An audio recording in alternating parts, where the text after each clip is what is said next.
Hello, everybody. Welcome to Timesphere, where we have timely discussions that are hardly ever on time. I'm Cale, that's Scott, and boy, oh boy, there's I guess it's technically like 3 day weekend for a lot of people, Mm. so not a lot of crazy news happened. We're still in the early parts of January, so there's not, and we're trying to become less of a news show. I'm sure a lot of you noticed like our change in formatting and stuff. Like Scott and I have talked about news and written about news and stuff in games forever. So we're Yeah. kind of trying to make the podcast not so news heavy. Like we still want to talk about a bunch of topics, and today's going to be pretty heavy talking about just like on and off topics from across gaming. So we want to keep that up, but we don't want to be like strict news show stuff. I mean, Mhm. obviously we haven't like broken anything on the show. Maybe that's what we'll do next, Scott. We'll become like breaking news reporters and we'll use the podcast to do that on one day a week. That'd be a Is it okay if most of the stuff is wrong? Because I can't think of any scoops that I get that would yeah. actually be accurate. I haven't like reached out to like sources for a story and or at least like not like an interview based story and God knows how like since probably 2024. Yeah, I think let's see. Last year I did some stuff for Insider Gaming at the beginning of the year before I switched over to PR. I don't think I was really had to reach out to any sources for any stories I wrote for them. I know I did some Valorant interviews, but Yeah. I just did that through like official Riot PR, like their process, so it wasn't like any sourcing. Yeah, it's probably last thing I was at. I'm trying to think the last thing like story where I had to speak to sources at Dot. I don't know. By the time I was gone to Dot, it was mostly just like guides and quick hits and things like that. Nothing that was like no Yeah, big deep investigative stuff anymore. They yeah, didn't want that. Yeah. no, they didn't want that. They killed that when they killed Well, that. They said they wanted they it. said they wanted it, but they wouldn't actually. They didn't encourage What you they to. didn't they wanted it, but they didn't want to empower the writers to spend the time on it. They wanted the writers to do it in their Yeah. own time on top of everything else. Yeah. Exactly. Yeah. So, I mean, that's just the usual, like, oh, yeah, hey, we want you to review this game, but also don't play the game on company time. Yeah. Like, That's the that was worst that's kind of. So, we've talked about this before, like the why that's review why I never did. process. That's why I never agreed to do Exactly. reviews. It's We a talked pain about in this the ass. before, and we're not labeling this the secret to game reviews or whatever. I think this was one of our first, like, or one of our last episodes from, like, when we were doing the test run for the podcast, where we Mhm. talked about, like, we uploaded the episode with Izzy, didn't we? We did. Yeah, I think we Yeah, did. so we talked about it a little bit with him, and then we had another episode where we talked a little bit about like behind the scenes of like what goes into that and why a lot of people don't like it. Like me, I don't know why, but like there's like the shift that happened. So for a lot of us that were in like the esports space and the competitive space, the shift happened probably like 2020, 2021, kind of like around when COVID was like in full swing. So a lot more people were playing casual games. And so a lot of places started doing more casual game coverage in like 2020, late 2020, early 2021. So when that shift started happening, a lot of people that were even doing competitive stuff mostly got pulled into doing casual stuff. So I had done reviews for Dot Esports' sister site, GamePer, quite a bit, 2020 or 2019, 2020. And then at the end of 2020, I was like, kind of done with this. Like, I enjoyed doing it and I like playing games and being critical or like thinking about like stuff about the games, but like the review process of it isn't really my favorite thing. Uh, so I was like, I'm good. And then once Dot started doing coverage of that, they're like, hey, you reviewed games, your experience, you want to review games? And I was like, am I gonna get paid more? And they were like, no. Am I gonna get time to do this? No. Absolutely, absolutely They're not. basically just like, we'll get you, like, if we have the codes, we can give it to you, or if you get the codes, you can pitch it. And I'm like, uh, why would I want to do this? So Yeah, no, no. I don't know, that whole mess. Reviewing games for a lot of people is fun because especially if you're like I mean freelance is different because like depending on how well you're getting paid or how well you're being compensated and stuff, but at places that actually value reviews is good and it's fun Yes. and people are given time to work on the thing because that is the thing they are working on. At Yeah. smaller sites that's not the case for a lot of people because like for us when we were reviewing games we were still in charge of beats or we were still in charge of meeting metrics or meeting Yeah. uh like all these arbitrary numbers that are like this is what it counts as you being successful for the month or whatever. So uh We're in this weird position where on the one hand, we were kind of on the lower totem pole in terms of like our reviews being like sought after by the audience. Like if you go to like if you're like a general like a casual fan, you're like, oh, I want to read a review of a game. You'll probably look up like IGN, Game Informer, Eurogamer, like sort of bigger sites. Like for sites like us, you're not really going to, especially having the name dot esports made it seem like, well, they are probably I'm not probably going to go to them for like general gaming advice. Ironic that by the time we were both gone, we were primarily doing general gaming more than There was like actual no esports esports coverage. coverage. But at the same time, doing reviews kind of does help like the I guess prestige of the site a little bit in terms of like being more like respected and being more like well known amongst like game media. So it's like you want to do the reviews, but at the same time the reviews aren't really bringing anything in. So it's like they were just kind of I feel like they were kind of just put in between a rock and a hard I mean, you place. remember But when they started doing, and we talked about this with Issy. So if I can remember, if I remember, I'll put a card up for that episode, which is like one of our earliest episodes with one of our former editors and a buddy of ours that we worked with for a while, talking about the process of even convincing like management to let us go out to events. mm, Because so for those of you who don't know how like the games industry works, and this is depending on the event, depending on the publisher, depending on the company, blah blah blah, but most of the time, if you are involved in like pre-coverage for a game, or you are a site that's being sought after for a title, or like you have a relationship with a company, or like PR within a company, or that's works with a company, you'll be reached out to ahead of a game, well ahead of a game's release, and they'll do like a preview window, right? So you see all these mhm. preview coverage, people getting to play the games early, that kind of stuff. A lot of the time, that involves people being flown out to an event to go play the game on site, so the people in charge of the game can manage exactly what's being seen, exactly what's being played, making sure nothing gets leaked early, all that kind of stuff. Yeah. Like much tighter control than doing something like a hands-on via like Shadow, which is a streaming platform that you can do like betas and stuff through, all that kind of stuff. I've done both, but the point is, a lot of the time you get offered to be flown out to things. Uh, our company for the longest time did not allow writers to be flown out to things on the dime of the other company, which means if you want to go out to these things, you have to pay your own way out, which is not feasible. Or convince the company to cover it, which they didn't want Exactly, to do. which is even harder than just being like, "Hey, I'll cover it myself." Like the Yeah. company convincing a company to cover you on going out to an event is almost impossible unless you have like all your ducks in a row, and the thing is Mhm. like so tantalizing in terms of the Yeah. traffic or the potential grab that it's impossible for them to turn down, which is very rare, at least in our experience. So for the longest time, I would get in arguments with management. Our creative people would get in arguments with management.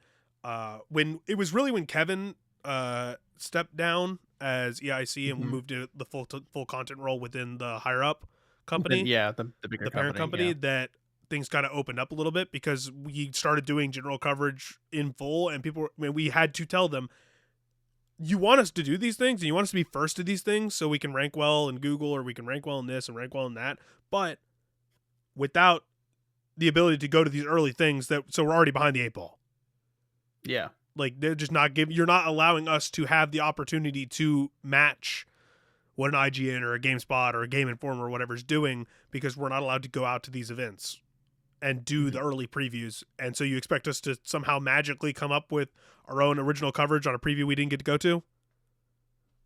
Yeah, yeah, I only got to go to one game preview event, and it wasn't with Dot. I went with Insider, Mm-hmm. when I was still with them, like, at the end of I wanna say this is December 2024, January 2025. I got to play Mecha Break from, uh I'm blanking on the name of the developer, Yeah, but, people know what Mecha Break is, though. Yeah. yeah, and it was fun. It was a really cool event, and what really, like, the thing that really stood out the most from, like, um, your retelling of the Dot stuff is, like, the fact they're like, "Oh, no, we won't allow companies to pay to fly people out." It's like, do you think, like, we're like, it just it it came across as, like, them looking at us and saying, "Well, we don't trust you to be professionals because we think." I mean, there's a few instances of that, of where they would, outwardly say that, um, and they were essentially like, "We don't think that, essentially saying that way, if you're flown to go out to go preview a game, you're going to be really positive toward it.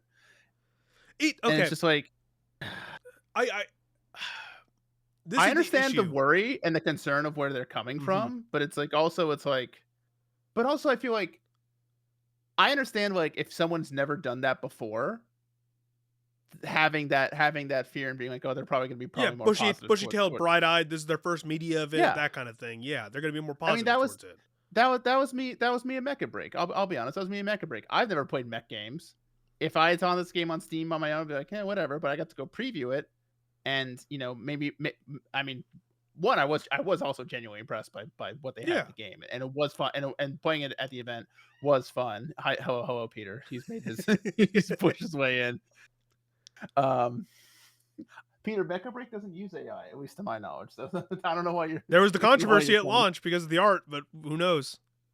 Oh right, yeah. Well, but Who knows? we'll give him the Don't benefit. tell Peter. I'll give him Don't the tell benefit. Peter. It's okay. I'll give him the benefit of the doubt. But here's the thing: if you start regularly sending people out to do reviews or do these preview events, eventually they're not going to be like the same, like you said, bushy tailed, wide eyed, like newbies to this who are just going to heap praise on any game they're invited to. Over time, it's going to be like they're going to realize like they're going to become more experienced, and then they're going to like sort of settle into their actual opinions, their actual like, Peter, honestly, Peter, blocking the whole camera with your tail is really impressive. Hello, hi, yes, hello. But yeah, that's the this is why this just he's fully derails this every time. Um, Look, I mean, the whole point of this being like, I know. So there's the two schools of thoughts here. It's the argument that all the people on, like, all these people who don't understand how media works and just kind of are like, oh well, they're gonna give this game a good review because they went out, they got privileged to early access or whatever, or people that still think reviewers get paid for review coverage or whatever. That kind of yeah. that side of the argument, or there's the side that was the argument that I understood from before we started doing more general game coverage, where it's like, we don't want you guys to get flown out to competitive events by the companies that are running the competitive events because that might somehow color your coverage or whatever.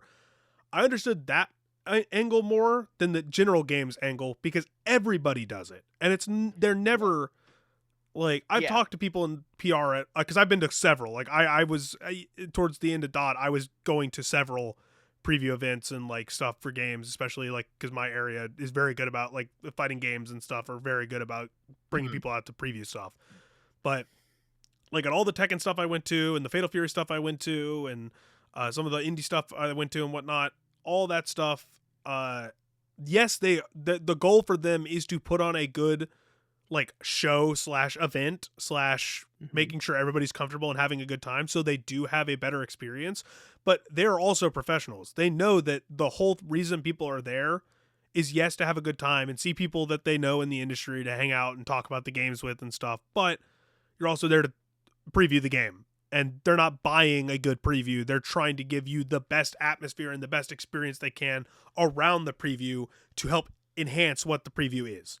It's part of the preview experience. So you're reviewing the thing as a whole. You're not reviewing the food. You're not reviewing the hotel. Maybe if there's like a cool, Yeah. like I know people that went to the Armored Core 6, like the Rubicon demo. They had a giant mech there, and people were like, "That's really cool. That's crazy that they did this Mhm. in like the preview area." But like that kind of stuff, it just enhances the experience. It doesn't change what your thoughts are on Yeah. the game itself when you play it. Like when I did Sparking Zero, they had a really cool.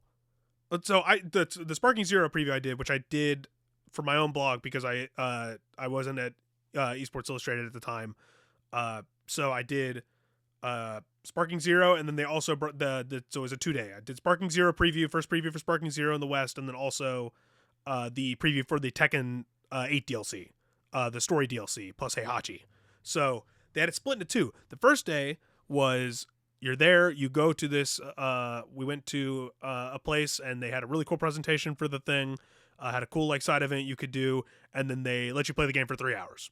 And they were like, here's the limitations. Everything else, have fun. And then For Tekken 8, it was just in the hotel like convention center area, and it was, hey, we're gonna bring you in here. You can talk to Harada, you can talk to Michael Murray when like your time for the interview slot is up, and then otherwise you can play through the entire DLC story. And I was like, cool. And they were like, the only thing is when you write about it, you can only talk through chapter 3. And I was like, Okay. perfectly reasonable. Because you don't want people you don't want people to know. Like, you can hint at things and you can talk about like bigger impact and things, but that kind of stuff is what you're getting into when you go to these preview events. And not being able to go to those hurts your ability to cover. Because if I didn't go to that, the likelihood of me covering that wouldn't have been like at DOT or at ESI, wouldn't have been high. Because there's not, what am I going to do? Secondhand coverage of something where people could just go get firsthand coverage? Sure. Yeah. Sure, that's dumb. I don't want to do that. Maybe for the previews of like Sparking Zero, like do a recap of something of people being positive about it and like some choice quotes. But you're not going to get more out of my coverage than you would from someone who was actually there. And that's why we won that fight at DOT, is because they finally gave in and we're like, that's true. All the other people are already going and we want to try and compete with these people for space in like this space. So we need to start doing that. The esports side was much harder because, first off, a lot of people don't fly people out for esports stuff.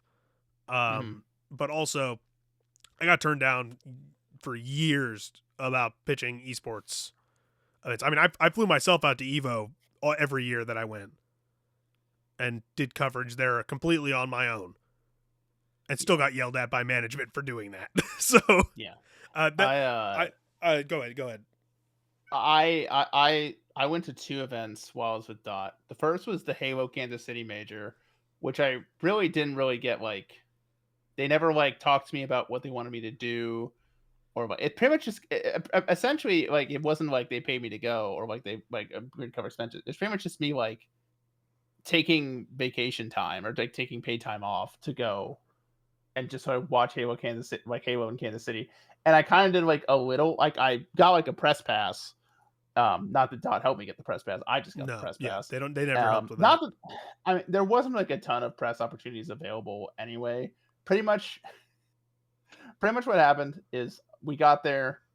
There was a little like curtained off area behind the merch table with like a bunch of tables. This is like old a dark Evo, area. yeah. It's dark tables, dark area behind the merch table with like a sheet of paper on each, no food, nothing, or like no anything at all. Just sheet of paper on the table that's had like the Wi-Fi password and then like the contact email for each like Halo partner team.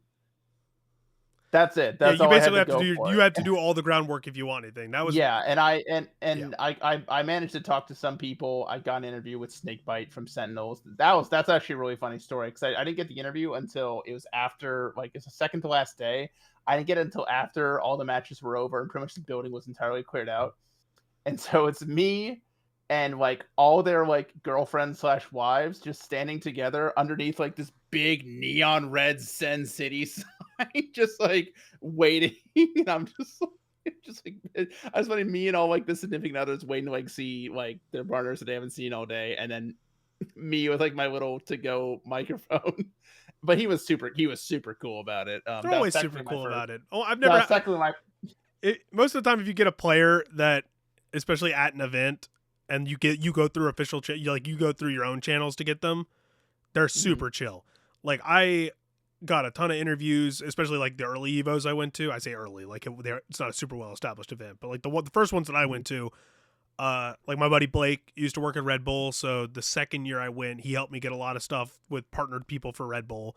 But I still had to like, I was running around like the first 2 years I went, I was chasing down people. I was Twitter messaging people. I was emailing like team contacts. I was going through everything. And even with Blake, like organizing stuff for Red Bull, he's like, I will not have a timetable for you until like 15 minutes ahead. And I'm like, cool. So he would text me and be like, yo, I got Daigo for like 10 minutes. And I had to sprint from wherever I was to like the Red Bull section of like the floor. Minutes starting now. Yeah, basically. So I got like 7 minutes with Daigo if I get there in 3.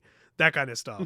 So I have a lot of stories like that. And then like as the years go on, like I don't know if I told this on the pod, especially now that Harada is not retired, but he left Bandai Namco. because I went with ESI this year, I didn't know if I was going to go to Evo until pretty late this year.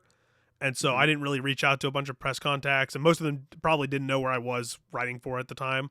And so I'm not going to bug Yeah. like the big boys and be like, Sure. hey, do you have like I hit up Arc System Works and they're like, oh yeah, come, we'll see who we have there and we'll let you talk to, like, I got to talk to Ken, the producer of Guilty Gear. I got to talk to the producer of I'm blanking on the name, but I got the producer of Uni 2, and I got to talk to the composer of Uni 2.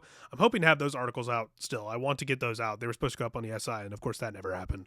So those will hopefully still come out at some point because I really liked those articles, but or that content that I did. But on the way down to Evo the first day, so that Friday, I went down early so I could just go to the press area and see who's there in the press room and whatever, kind of chat it up before my first appointment, which was like 11:30, which is way late for me.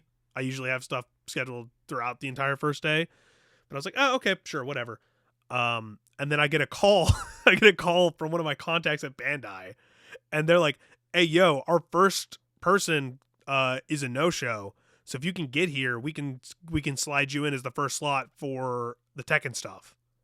Mm-hmm. And I was like, all right. So this is at like 9:45. I have to be there by 10, and it's a mile walk, or it's like through the hotel to through the walkway to the convention center or whatever. So I have to book it, and so I get there, and I'm like, I'm not like I'm already out of it. I haven't prepped any questions. I don't know what this is for. I mean, I have an idea of what it's for, but I don't have anything prepped, and so I go straight into it. And I'm the first person they talk to that day. So I know I'm setting the tone for like everybody else that comes in. And it's like I've met Harada and Murray like multiple times, so like they knew who I was, but it was still like I come in there, I don't have my notes, I don't have, like, I pull out my recorder, and I'm just like, okay, here we go. But yeah, Dude, that I had the jankiest setup when I went to Valorant Champions. It's kind of maybe a blessing in disguise. I didn't get a bunch of interviews because he probably was been like, what? Like I saw a content creator from I want to say it was like is either Val to Asia or it was someone who was from Paper Rex. And I remember because they were wearing a Paper Rex jersey, and they had like those little like TikTok like small like microphones they could clip on, and they could just both yeah, record straight the lav mics, Bluetooth to yeah. the phone. And I'm just like, oh my god, so much easier. I'm sitting down with something from Paper Rex. The player is the player named something. Player whose name something. But the only interview I was able to get at that event, and it's right and God, he's such a good sport. This is right after they lost the grand final. And like the fact that they agreed to any interviews, hats off to them, because like I would have just been fucking like destitute. I just would have been like, I don't want to talk to anyone right now. And I'm with like my laptop, and like I have two like USB microphones, both plugged into the only two ports. Just like I'm like, is this even gonna sound good? It ended up being fine. But like and then like I put the laptop on like a stool and had like the basic like webcam like pointing toward us. It's just the jankiest setup known to man. And he was super cool, and it was a great interview. But yeah, I mean that was I guess the thing that really like confused me about like about not wanting to like take advantage of offers of like, you know, Riot or whoever to fly people out to events. It's like I'm not reviewing the tournament. Like I'm talking to players and teams and like and doing like match and like tournament coverage. Like I'm not like and yeah, there's like getting to go. You get to go to like preview events. Like I was able to look at the Sunset map before anyone else. And you know what? You know what's awesome? Like something that like you know what leadership loved the most from my trip to Valorant Champions? What? Not the story that I ended up breaking, because someone I met out there actually ended up being like the primary contact for the XSET story that I broke like a few Oh like yeah, I months remember that. later Yeah. about the prize revenue lawsuit. The thing they loved the most was that I told them that John Needham, the head of like Valorant Riot I Esports, said remember that you he telling loved me this. Esports. I remember you telling me this. That's Like he what they reads loved that the Esports. most. He was like, "Oh yeah, I read Esports." I was like, "Awesome!" But like they I'm loved glad I that. They didn't thought tell that them was what I heard great. about the company, the Tekken preview. What is? Can we say Oh, I it? Can mean, we there say were people there, like, well, because I was at the December 2023. I was at the essentially like the pre-launch event for Tekken because it came out in February. I can't remember. I think it was into February, or it was either into January and February in 2024. So I was like, okay, cool. Go to this preview. It's the final build of the game. You get to play it. They're going to reveal some stuff and all that good stuff. I was there with a bunch of typical fighting game people that I've known for years, hanging out. We were at the post-event party that they had at the same place that did the preview. So we're all up on a rooftop having some drinks and hanging out. And while I was there, they did the layoffs. Like the Preston wave of layoffs. Mm-hmm. And so I had people coming up to me and asking if I was okay. And I didn't know what was going on. Yeah. And so I'm like, what do you mean? And they're like, oh, well, I saw that this person, so I went and checked, and I was like, sure enough, a bunch of people got laid off, and the reasoning was stupid, and then a bunch of people came up to me and just were like, yeah, we don't like your company. Like, we don't like your parent company, whether it was writers who had previously worked with one of the sites that at that point gamers owned, or like just some of the people that they've worked with in the past through the company or whatever. They were just like, not a lot of good said about the company. I mean, that was my experience when I went out for the Mecha Break event. Amazing season games, by the way. That's who. So shout out to them for flying people out, including myself. Now I ran to Eric Van Allen, who is now with Game Informer. I think he was at, I want to say, Games Radar. He was doing at the preview time for Games Radar because he was the Destructoid, game, but he got laid off. Yes, so he was former Destructoid. So we just, and as soon as we like both realized that we were both ex gamers, we just had a big messy dish session for like an Eric hour is great. I love Eric. At the rooftop bar where we just like lashed out, just vented. It was a good moment. I'm glad we had it. Eric is and great. Yeah, obviously I was super happy to see Eric went at a Game Informer. Yeah. So that's awesome. I'm always happy to see anybody land anywhere that's like stable. Yeah. Like, even if their roles are different, because he's a video editor technically there now, but he's still on content. He still does writing. Like, he's doing his thing. So shout out to Eric. I will say that does kind of pivot into why we were talking about this in the first place, where there was a study shown, and I don't know if you saw this, Scott, where, so you know how we used to use Chartbeat. We used Chartbeat for like a 2-year period or window or whatever. We did. At Gamers. And so I remember first looking at Chart being like, oh, this is a nice little tool to have. And then I just be like, I feel like every time I look at this webpage, it determines whether or not I'm going to still have a job next month. And I grew to not like it anymore. Yeah. So this article from the Press Gazette UK, where it's just like, hey, global publisher traffic dropped by 1/3 in 2025. Which is not a surprise because it's been dropping by at least 1/3 basically every year since 2023, I want to say. Yeah. Because of the helpful content update, I believe was like September 2023, which has been the least helpful thing ever in retrospect. But Google search traffic to publishers declined globally by 1/3 in the year to November, according to new Chartbeat data. In addition, referrals to more than 2,500 publisher websites from Google Discover, a feed served to users on Google's native mobile apps and within its Android operating system, were down 21% year over year. New Chartbeat data was published in Journalism and Technology Trends and Predictions 2026 report from Reuters Institute for the Study of Journalism. And basically, since May 2023, Google search referrals were down 21% globally, with Google Discover down 18% and all external referrals down 24%. There's a bunch of graphs, whole bunch of bullshit. That we already knew because we were in the crux of this. Anybody that's was in writing or is in a publication, is at a publication of any scale, is aware of how shitty Google Discover has been specifically. Not even counting the rest of the stupid drop in traffic. In the U.S. only, referrals from organic Google search were down 38% year on year, and Google Discover is down 29%. Since May 2023, they were each down 22%. So just like 1/3 of traffic basically across the board from all sources, and in some cases up to 40% of traffic for organic searches in the US, just gone. Because Google updated this was before they did their AI overviews. The AI overview definitely led to an uptick in this when that rolled out. Which is, they actually have this graph here in the article, which I'll obviously link below with all of our sourcing, where it's like, you see the uptick once Google AI overviews launch in the US. So it was already like floundering a little bit before that, but when they launched that, and it looks like April 2024, there's just like a steep uptick like this, and then it starts doing this again, and then it starts going down and down and down again. So I don't know what in the Google AI overview made people click on stuff more again. It looks like, but I guess it's just how they reworked it over time, just caused it less and less. Because we all know the end goal for Google is that people just don't leave Google.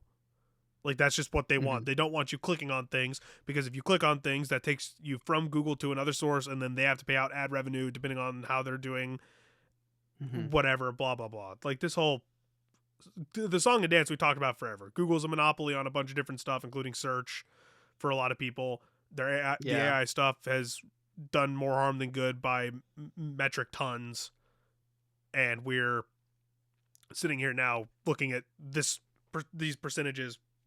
Like, yeah, it's not a surprise. That's why all these places are shutting down or Hmm. consolidating their traffic into what works. They're trying new things and then just keep bouncing around. Um, That's why you because see so much games media now. I mean, it's pretty much like it could be a reality where within a few years, I mean, we're getting there now. It's really just going to be a very select few outlets, and then everything else of like standard like news sites, and then just all independent media from there on out that's what it is. because that's That's really almost what it is right now. You're right. it's almost what it is right now. We've Yeah. got IGN, GameSpot. Now we've got Game Informer back. Uh, Hmm. I'm blanking on other big gaming like Polygon, I guess, but now they're owned by Valnet, so who knows? Like Hmm. what? Like obviously they're being run better than other Valnet sites, but Hmm. how long does They that have to they last? because it has the name recognition built in Exactly, and they still. put money into the team behind it. So, but who knows Hmm. how long that lasts? How long the Right. other Valnet site lasts? Obviously, Gamers is basically off the map at this point. I think they're just Destructoid basically running stuff as a main publication at this I point. think so. Well, that's where everybody that we know I thought the is. Destructoid got spun off, or am I No, that's the Escapist. the Escapist got spun The off and Esca- Dot has new owners now. yeah, the Escapist and Dot are both Dot's owned had by new new owners for companies. Arcade. Yeah. Yeah. So that's whatever the case. I mean, and then all of them are independent media now. We got Mothership that just is just starting up. Yeah. Obviously, VGC. I mean, we've got like Games Radar Plus and like Kotaku and stuff Yeah. too. Like we're forgetting And names here. Game Informer has their subscription model because you can still get physical. We get a Game Informer once a month in the mail, Yeah. and it's like great. It's like, oh my god, I remember, I remember like when there were so many of these, you could just, and that's how you would get your news before like Yep. the internet became a big I thing. remember getting Um, like the Game Informers around when like the Arkham games were first coming out, yeah. and like I would read the hell out of them, and I couldn't wait. And those interviews and those features and stuff were always so good. But like we're at that point now where it's already shrinking, and the reason I bring this up, obviously, because I wanted to talk about that dip in traffic, but also because I wanted to shout out the now former Inverse Gaming team, which was doing incredible work with like because it was almost exclusively features and really good features. Mhm. They had a freelance budget. They were literally just trying to get pitches for a new freelance Mhm. round because I know Shannon Liao, I can't remember how to pronounce her last name, but Shannon over there who was running the ship had been like, hey, we're taking pitches again because they had frozen their freelance budget like Mhm. late last year, I want to say. Just like a lot of these places that have freelance that rely on freelancers, they just periodically freeze their freelance budget because they don't have money to support that infrastructure on top of trying to keep everything else afloat. But Inverse's gaming section is being shut down as the company divests from gaming content. And Mhm. in this article, do I not have the article? I thought I had the article from. Yeah, I thought I had the article from uh, Kotaku writing about it, where they basically said they're doing like new Jin media or something is their new focus, which whatever the fuck that means. So Were I they don't. gonna review like AI movies or Yeah, something? sure, I don't What does care. that even Who mean? cares? Like they nuked the only section of that side I This is used. it's so strange to see mainstream outlets, and I like just completely fumble the ball when it comes to doing games coverage because I mean the market is there. I mean just from a value standpoint, the games like industry like dwarfs like music and movies combined. Yep. Like in terms of like how much money gaming brings in versus how much money those bring in. And you think of like, Hollywood and you think like in music, it's like, oh, these big stars that have this global recognition and have much bigger audiences, that would make more money, right? No, it's gaming that makes more money. And there's so much more. I think there's so much more news that goes on a daily happening in gaming than those two as well. And we've seen this already with Washington Post with Launcher, um, essentially just get axed, and they were doing incredible work. Mikhail, one of someone I consider a good friend, um, has, did exceptional work with them. I'm thankfully he's still, for his sake, he's still That's with a job. Washington Yeah. Post and moved to a new role. But a lot of people don't get that treatment, and it's like I mean this past weekend in football, like, well, I'll talk about football a little bit. Shout out to the Bears, great season, good try, good effort. Um, if you're an NFL head coach and you get fired, you can either go get another head coaching job within like a few months if you're or week days if you're like a really good one like a John Harbaugh or Kevin Stefanski, they already did.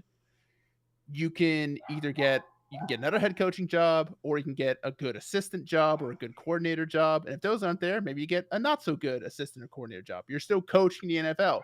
And if those prospects don't work out, you can go coach in college. If that doesn't work out, you can coach in high school and still like make a living. Like there's so many different ways. Like if you're at the very top of your game and you get let go, your career's not over. You have so many different like alternate ways you can go. But in games media, you don't have that. People who are doing really good work have to like rely on like fundraising or like hope or just freelance. Like imagine like you're a coach in the NFL and rather than like finding a new job, you had to like, I don't know, like do like I mean, I guess some do go to TV, but they choose to do that. They have the option to do that. Imagine you didn't have that option. Like you have to do this or you can't afford to, pay rent or your mortgage or whatever. And it's just like I just don't understand how gaming is so big, and yet like I mean, aside from like Bloomberg with obviously Jason Schreier and Cecilia or Cecilia, yeah. Cecilia Cecilia. D'Anastasio, I believe it's how you pronounce it. Mhm. Hopefully that's right. RCC will yell at me for getting that wrong, It's okay. but it's CC fine. yells at us anyways. That's true. But yeah, apart from them, like, are there any other big mainstream news outlets that like regularly cover gaming or have like a dedicated vertical anymore? Well, to tie into this, because I wanted to shout at this, and I'll have Hayes' link to the initial him talking about it below, because he links like Robin and some other people that got let go along with him and Shannon down for the inverse stuff. But Ash Parrish got let go from The Verge.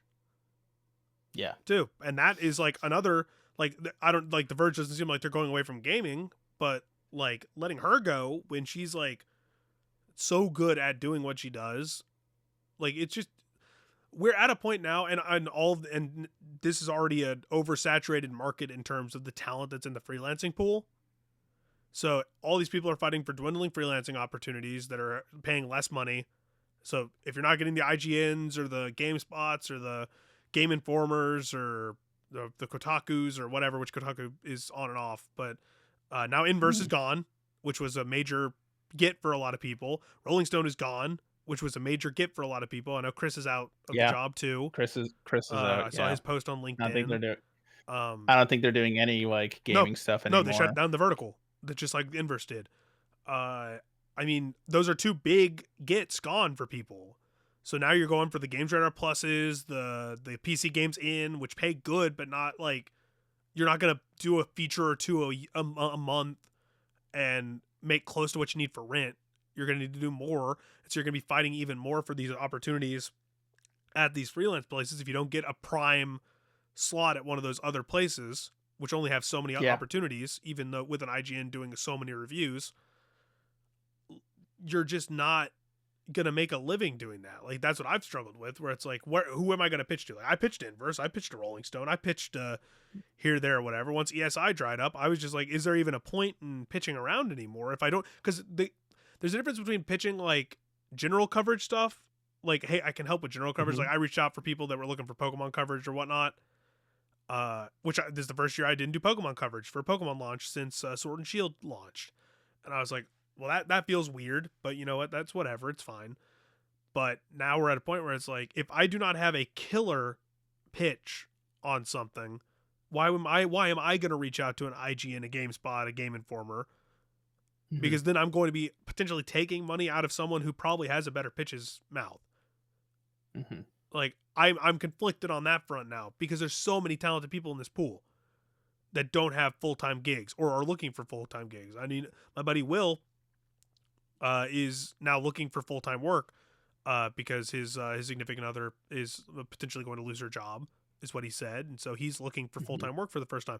But all these people, like you said, there's no fallback for games media.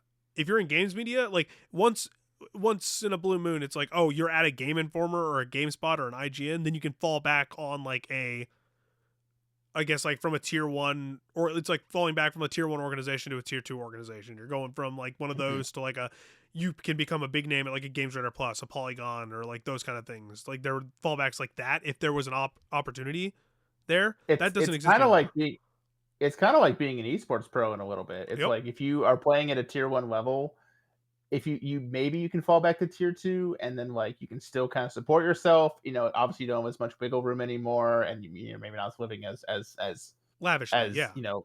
yeah. I mean, I wouldn't call anyone who works in games media winning laugh or No, but is there's a living difference lavishly between right now.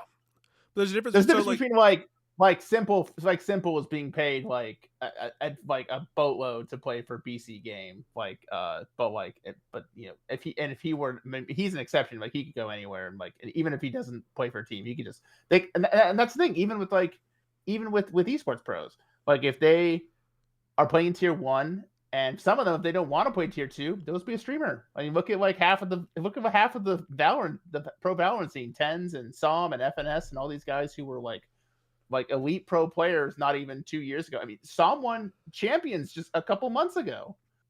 He said he's just taking a break. He may be back next year, but like FNS Tens, like they're happy streaming. yeah, I mean, They don't need what to go that's what back. Marvel Rivals players are doing too. Like Aramori's still with Sentinels as a content creator. Yeah, Like yeah, that kind of stuff. Like that there are fallback plans even in other areas of gaming.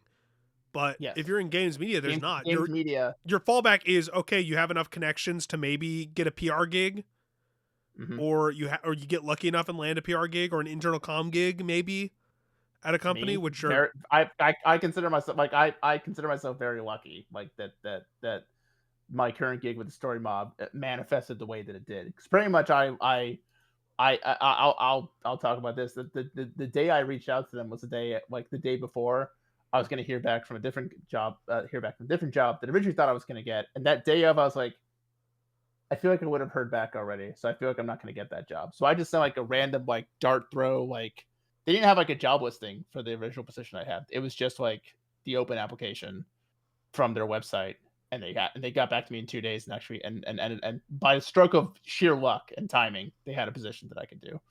Um, yeah, and and that's yeah, that's a but lot like of that's a lot of what it is. Like and I do want to say, while we're talking about some of these outlets that have closed, it was some of the work I did with Chris at Rolling Stone that the person who I now work for at Story Mob was aware of, and like we kind of collaborated a little bit during that time when I did a couple pieces for Rolling Stone. So I have to give a big shout out to Chris, because him giving me that opportunity inadvertently led to me getting my current position. So big shout yeah, out to and him. that And sucks now because a lot of these like a lot of the like Infinity Stone collecting bylines doesn't exist anymore. Like yeah, you just where can't. you can just do multiple, like just do a bunch of features for different bunch of different people. It's just, yeah, exactly. You can't do it anymore, Yeah, there's just it because just doesn't there's so more exist. there's so fewer people. It's good to see that it seems like Kotaku are doing more pitching than they or accepting more pitching than they have in recent times. I think I saw like Alyssa, as well as some other, some other former people who either were staff with them or freelance them for a long time in the past, are like back and doing some work for them. But yeah, it's just I mean, it's kind of ended up where we thought it was going to end up, when like we started seeing the signs from this like 2.5 years ago now, with like the Google changes, and with just this space race to just get to the top of the Google rankings. Not really. I mean, for us, I think I always pushed us to use social media more, because that's where people are going to like a lot of people nowadays, especially like younger people who like the next generation of gamers, they don't like Google stuff. They search for it on TikTok, or they search for it on social media. So like now, like I mean, if we and that's why I push forward the entire time, especially esports. Esports lives on Twitter, which is I mean, it's kind of I mean, I'm using much less Twitter now, I just haven't opened because Twitter in I don't forever. f with the platform really anymore. I just think it sucks, and really my and I talked about this already. My commitment to this year and one of my resolutions was to use it less, and I think I've looked at it once in the past like week or so, and I used to be like a regular, just like not like a doom scroller, but I would just like haphazardly, without paying attention, just pull it Yeah, up and just see what was pop it going up, and on. I get notifications Yeah, for it, and that's the only time I ever look. you know what I'm getting notifications from now? It's from Twitter, and It's the it's promoted notifications posts. that are like, oh, it's what? It's the promoted posts or the No, it's highlight not. It's posts or whatever. no, I turned those off. Mm. Funny enough, I would get those when I was with Insider, and they gave me access to the Insider Gaming Esports account. I was getting notifications about promoted posts from that, but not from my personal account. What I'm getting now on my personal account is, oh, so and so hasn't posted in a while. See Oh, what they're I just started getting saying, and those too. Yeah, it's like they're trying to reel you back in with like what they can. It's like they can detect that like we're not using it anymore, and they're like, we got to get them back in. It's like you don't. they're But trying to like get what sucks is user like attention back up. Yeah, it's a good barometer. I mean, the site sucks. It is still a good barometer for like esports discourse. Like, what are people in yeah. esports talking about? A little bit better than like a Reddit saying. Although funny enough, when I'm watching Valor matches now, I'm just hopping in like the Reddit threads and just chatting with people in there. And I'm like, oh, this is fun because I still have my old in the Valorant competitive subreddit. I still have verified journalist at esports as like an official tag that the mods gave me, and I'm like, I'm not going to tell anyone about this. We're just going to leave this. I don't think anyone on Reddit I don't cares think at this anybody cares. point. Nah, And plus, but I can say whatever they want. They'll be like, "Oh, well, I'm going to tell esports about this." That's gonna be like, "Who are you going to?" ooh, gonna tell the gambling overlords. No, No, dude. I will. I'll push back on that a little bit. The people who are doing work at Dot are actually doing some pretty good Oh, esports I'm not work. talking about the writers. I'm Sarah, talking about the people who own the website. yeah, I mean, yeah, I don't know about them, but yeah, because Sarav has actually been doing some really top notch stuff. Yeah, I'm no, they're doing actually esports stuff. we've They're been doing talking a lot. esports content again. It's great. We actually get esports content on Dot Esports. It's like that makes sense, right? Yeah, nowhere else is doing it. That's the biggest issue for me.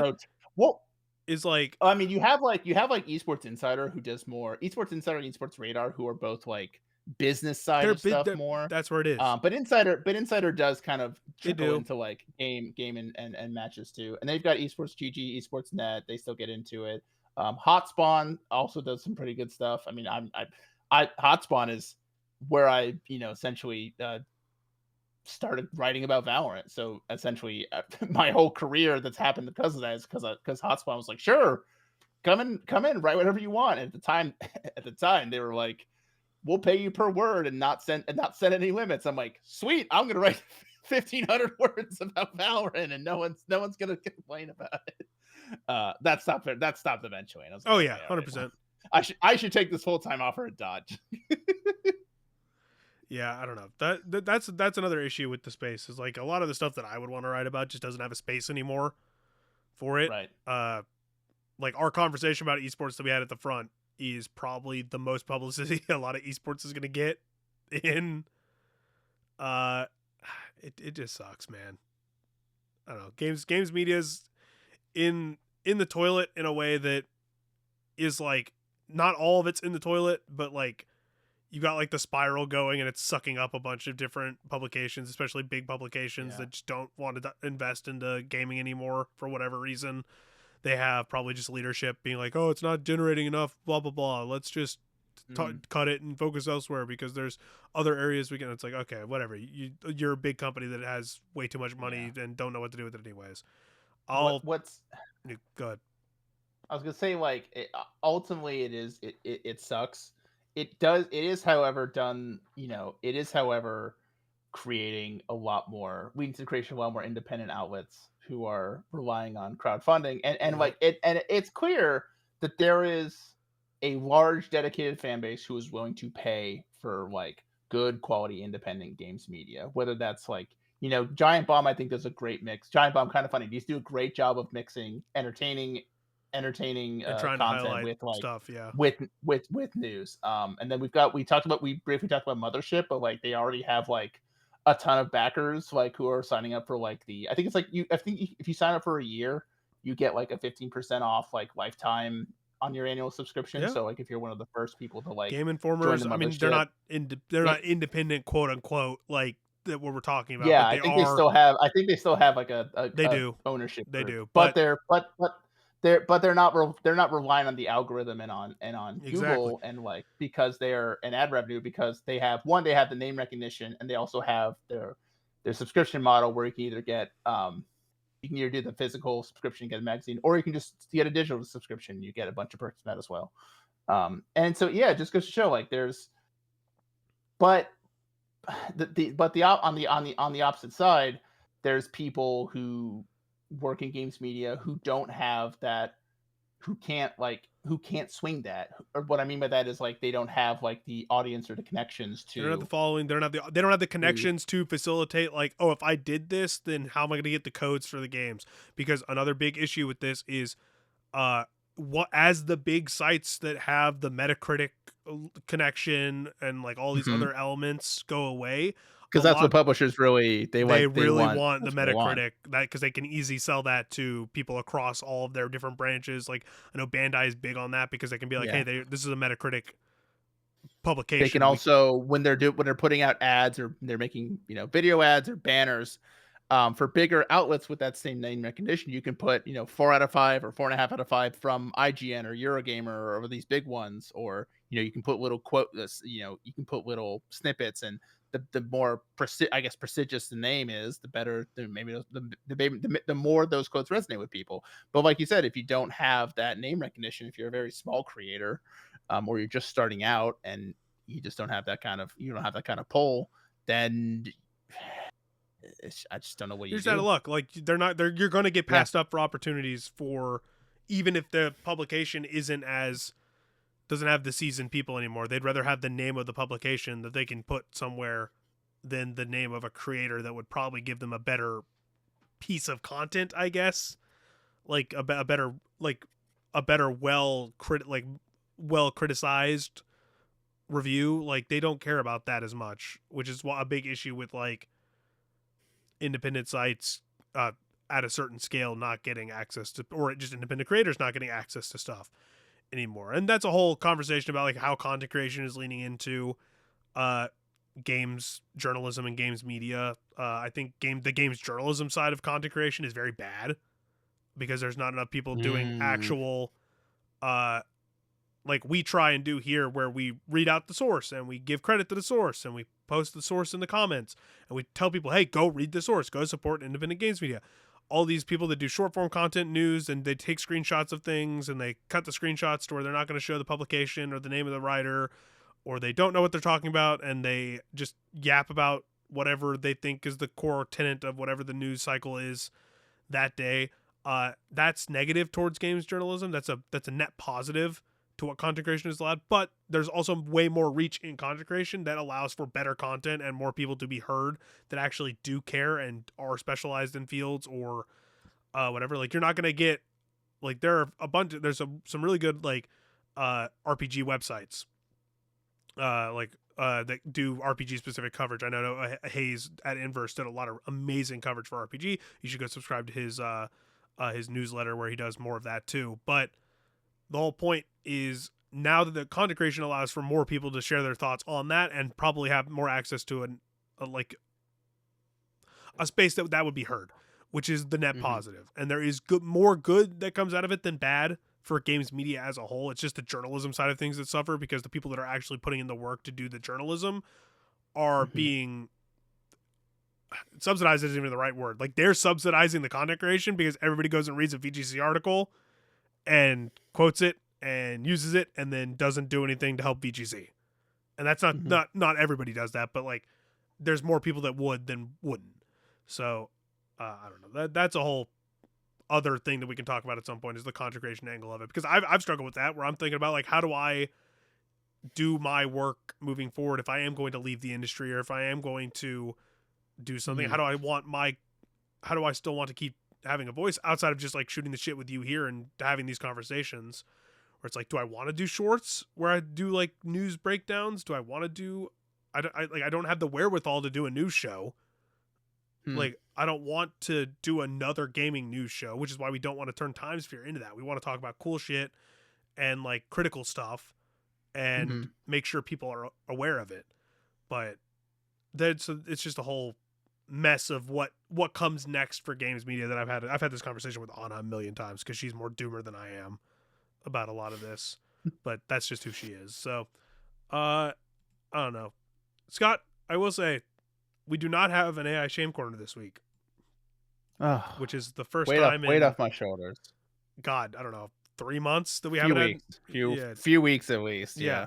So we haven't had an AI shame corner. I do want to point and laugh at this interview from The Verge, ironically, that they did an interview at CES with Razer CEO Min Liang Tan, who was talking about gaming's AI backlash, and I just want to point and laugh at the being like the whole point of this interview, basically asking questions about AI, and then him being Tan being like, gamers love AI and game dev, they just don't know it yet. Like they this happens and they like this, but they don't realize AI is going to be doing this, and all these things trying to like pivot. All these big CEOs are trying to like highlight the good of AI and try and get rid of like the Hmm. slop like Yeah. name off of like all this stuff when gamers are pushing back against AI hard at like almost every level. Hmm. I want to laugh at that, and then I also want to laugh at their their AI driven Project Ava, which is the anime hologram girl in a I jar saw that they this. showed off. And it's running. You know what? You know what it's running on? I do know because this is my biggest concern with it. It's running on Grok, Yep. objectively the most evil AI thing. I would say objectively the most evil AI thing out there right now. Like I think it's just the idea of just like having like an AI driven like persona talk to you and tell like that's just Alexa. Like that exists already. He mentions Cortana and stuff as like, oh, they like AI characters, and it's like that's different than an AI like Yeah, that's and like inherently different. and like an AI powered like I said like an AI companion that just like tells you what the news and the weather is and like gives you like reads you search results when you ask for it or like maybe it like I don't know maybe it could like I don't want it to do this but like this is what this if I was like a CEO this is what I'd be like oh like if you're playing a game and you're stuck on like a level you could ask your AI hologram help and it'll just like tell you the answer based on like its search algorithm blah blah blah whatever. I think that sucks because that's going to take away from like actual guides that people are writing, which are like the backbone of a lot of different games media sites. Like Also, just shout gonna be out, like less accurate because it's just gonna steal information from like a yeah. bunch of different I, results. I mean, speaking of game guide sites, I want to give a shout out to Game 8. Anytime I have a question about what to do in Uma Musume Pretty Derby, they've got a guide for They're it. the best mobile game guide site by far. I do the same thing Without whenever I'm yeah, playing Fire Emblem Heroes.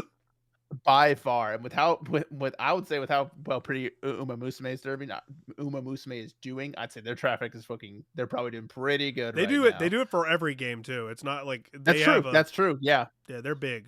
they have a So they have a really big like I mean yeah, and for them it's like guides are like they have their traffic and yeah, and they're their well position done, and because they of have. guide and oh yeah they're really good like You're not gonna get um that from an anime girl in a jar on your desk talking to you trying to explain yeah. a graph.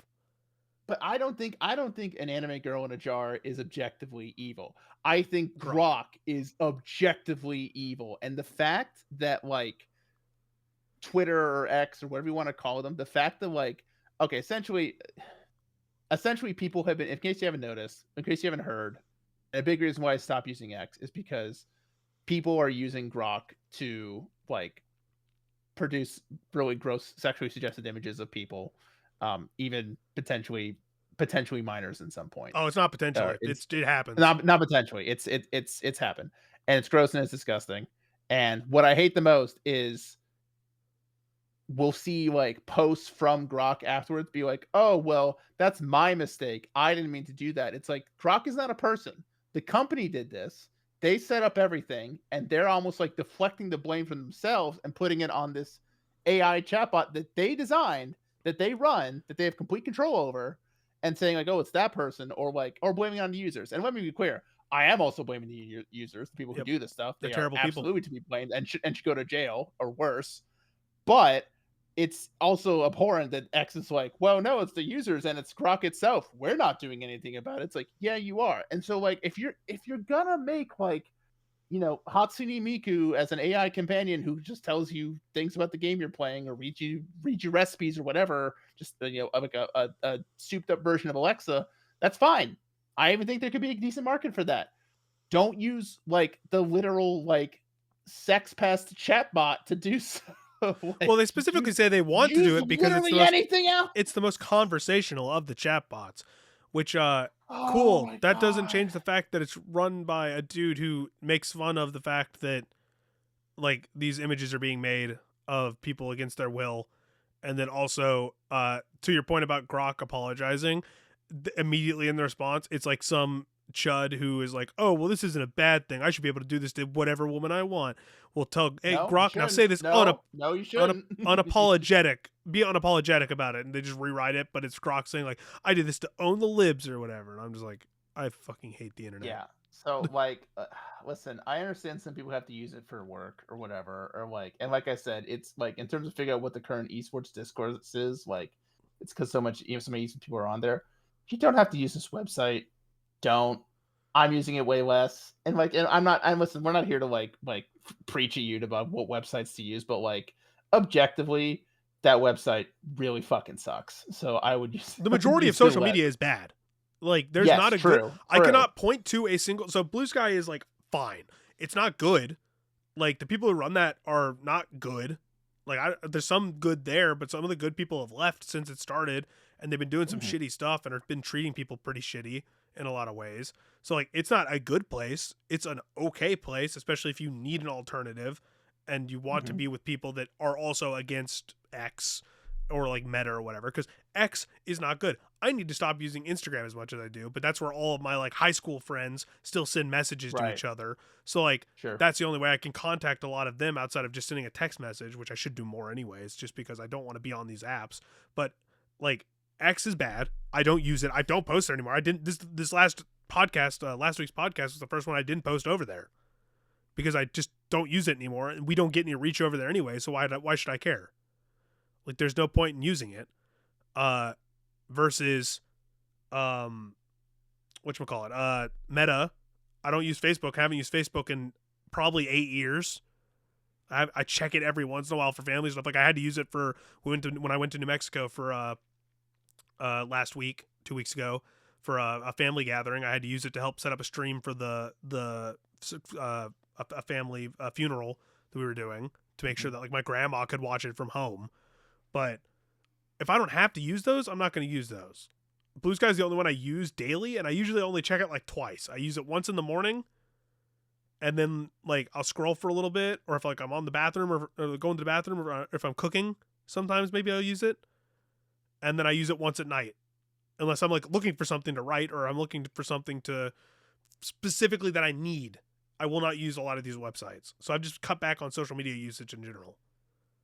It's just not worth it. It's really frustrating to look through this article and like I will give credit to this interviewer. I believe it is uh Nilay Patel. I hope Mm-hmm. I pronounced that right. Um, pressing the Razer CEO several times to be like, is it like how are you concerned about like health and safety and like privacy and things like this because it didn't seem like Grok is really the best for that. And ultimately, yeah, like he said, first he's like, "Oh, we like this conversation," and it's like, and then like he'll say like, "Oh, trust and safety is really important to us." It's like, okay, but what? But you again, essentially, it's a lot of question dodging, and it really fucking bothers. It really Yeah, bothers I read through the me. interview. It's not like the interview is fine. Like it's not a bad interview, but like the answers he gives are basically just like corporate. Like he gives some cool answers about like the actual like product, like some of the stuff behind like their products and their thought process behind like products and stuff. But everything about like them using AI and whatever, it's just like workaround answers. So whatever. Anyways, yeah, we don't have to talk about AI this anymore this week. We talked about it a little more than I thought we would, but that's just because we were bashing Grok. So who cares? Sure. Yeah. Scott, we can't get excited about the next one though Mm-hmm. because Marathon officially has a release date now. Yes. So they announced that today. They announced For some reason I thought there already was an official release date, No, but it's I just guess it was March just was it was like the just March. general uh, Um, time frame, yes, but it's March but 5th. they March 5th. They also said they make the pre-orders are available now. They They have a also controller. announced I did look at I was watching kind of funny as they were previewing the controllers. I was like, those are really nice. They also announced the voice cast of people who are joining, and it's got some really impressive names. Jennifer English, Ben Starr, Neil Newbaum, or Neil Newbin, Newbaum. I probably got it wrong. Um, Roger Clark from Red Arthur Dead. Morgan from Red Dead Yep. Redemption 2. And obviously a lot of other names from they put a post out on socials today. Um, There's a lot of information I on the game that you can go look up now. A lot of information out in the game now. I already said that I was pretty excited for this game because Arc Raiders has gotten me kind of more into this genre, and I like Bungie shooting and the world building and the aesthetics, the visuals we're seeing from this is really cool. The person who's doing like music for them is absolutely just cooking. Obviously, there is a little bit of controversy with the visuals because of like Yeah, but that got settled financially. That left the person who was wronged very satisfied. So full steam Sony ahead. wrote a I big really check. think Tony wrote a big check. That's Make definitely that what go away real happened. quick. Definitely what happened. But I think, and I know there was a bit of it, like a bit of like obviously there's a bit of worry about this game toward the end of 2025. And then the success of Arc Raiders made it think like, oh, has Marathon missed the boat? But it does feel more like, excuse me, it does feel more like the success of Arc Raiders has actually made me a little bit more confident in Marathon having like a pretty good launch, or I'd say above expectations that people had for it a couple months ago. Do I think it's going to knock Arc Raiders off his perch? No, I do not think that's going to happen. But I think it is going to be a fun game. I think the success of Arc Raiders has gotten more people interested in this kind of game. I think they're the people who just like Bungie games are definitely going to give this a try. Um, I'm I'm personally looking forward to it. Yeah, I think we're gonna be okay. I think if this is me in the marathon meeting with the Bungie investors, I think we're gonna be okay. It was also full cross platform launch, so Xbox, Yeah, that's PlayStation, really and good. Steam. Which Concord launched on Steam, but again, that did not have any kind of marketing. Which again, though, I'm not worried about Marathon. I'm worried about High Guard. Is the one I'm worried about because it's supposed to come out in Mm. a week, and we have not I seen think that anything. I think they're just committing to this Like silent treatment. I think the semi shadow I launch. semi shadow launch, and I think actually that's the one piece of news that we can talk about. I think what it was either someone reported, it might have been Trier, but it was someone who like with recognition, someone I trust. I can pull it up real quickly actually. The report came out that it was not their decision to go on last. Essentially, and this is kind of what we speculated when we Oh, talked about it. so okay. That that Keeley wanted to give them the spot because it's a new studio, self-funded. They're going into like a very crowded, tough market to break into, and it seems like he genuinely thought this would help them more than hurt them. We'll see. I mean, eventually we'll see when the game launches, and I hate being looking at player numbers and just saying success or failure because I think a lot of people do that inaccurately. But I mean, when it's real bad, and we did see that with Conco when it first launched. I mean, that's definitely an indicator. So, hard guard. That's what I was looking for. The high Revisionist guard. history. Would having the final announcement at the Keeleys have saved Concord? um, Don't think that's the case. so previously reported by Imran Khan, corroborated by Paul Tassi at Okay, so Forbes. some people that actually Imran have some Imran weight. Imran Yeah. Imran Khan at VentureBeat, Paul Tassi at Forbes. They both report that Highguard um, did not pay for the spot, and that it was essentially and Tassi speculates what we just said, that Keeley wanted to help a game that he I thought mean, I was don't think it that he hurt thought was really if good. they didn't pay And for then it. essentially they offered it. They asked Wildlight who are the developers, do you want this spot?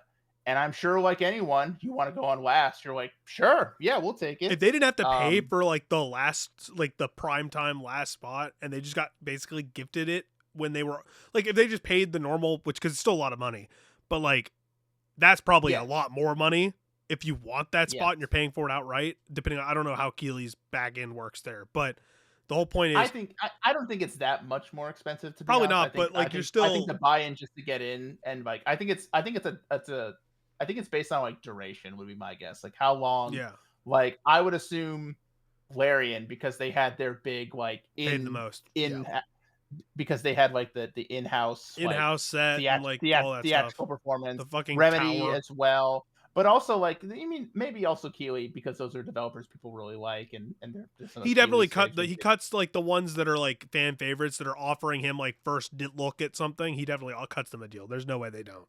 But like the whole yeah. point is they probably didn't have a showstopper end of show announcement like they'd had the last couple years. Like if they had like Final Fantasy like 7 Part 3, I think that would have been last, and this would have gotten Yeah. shoved somewhere in the middle or somewhere towards the end of the Mhm. show. But since they didn't have that like killer last hit like they've had the last couple of years, I think they were like, "Hey, Mhm. could we do this? Would you be interested?" Because they want Even to though it was, do that. I was gonna say, even though it was just we just got a teaser from it, I think they should have led with Galactic Racer, and that kind of Yeah, gets the Star Wars fans to put their guard down and be and like, then all right, end we got with our cool Star Wars game, and then bam, just when you didn't think about it, even though it's just a teaser. But yeah, I mean, people that got a big pop. yeah. I mean, But the issue there what is was also really the issue there is the last announcement for the show has always been like a little bit more than a teaser. Like with yes, Intergalactic, you saw a glimpse of gameplay, but like it was a big you got a like larger intro. trailer, yeah. I don't even remember what the year before that was. Was it Was it Witcher 4? No, Witcher 4 Did they was go on the last? last year. Witcher Oh, it was the Witcher 4 intro. was Oh, last year. it was the intro last year, right? Yeah, but I'm talking about the last thing of the show. Yes. Like it's always a Um, little bit bigger than just a preview. I don't remember what the what was last thing announced what at was it? 2023's was. 2020. It wasn't Yeah. because Night Rain was at the summer showcase, wasn't it? Or was that what they showed? Yeah. Whatever it was, it's always a little bit more than a teaser. Like we've had this conversation a couple times about like I agree with you. I do think if they had more to show or were willing to show more of the star of the new old Republic game, I think that would have been a good pop at the last but it's also so far out that Mhm. they didn't have enough, and then it's so far out from being a game that you're going to actually see something from. I don't think that's smart. In the same way that I don't know how I feel about the marketing for High Guard here, where they're just going radio silent until launch, which is what they did with Apex Legends. Apex Legends just dropped.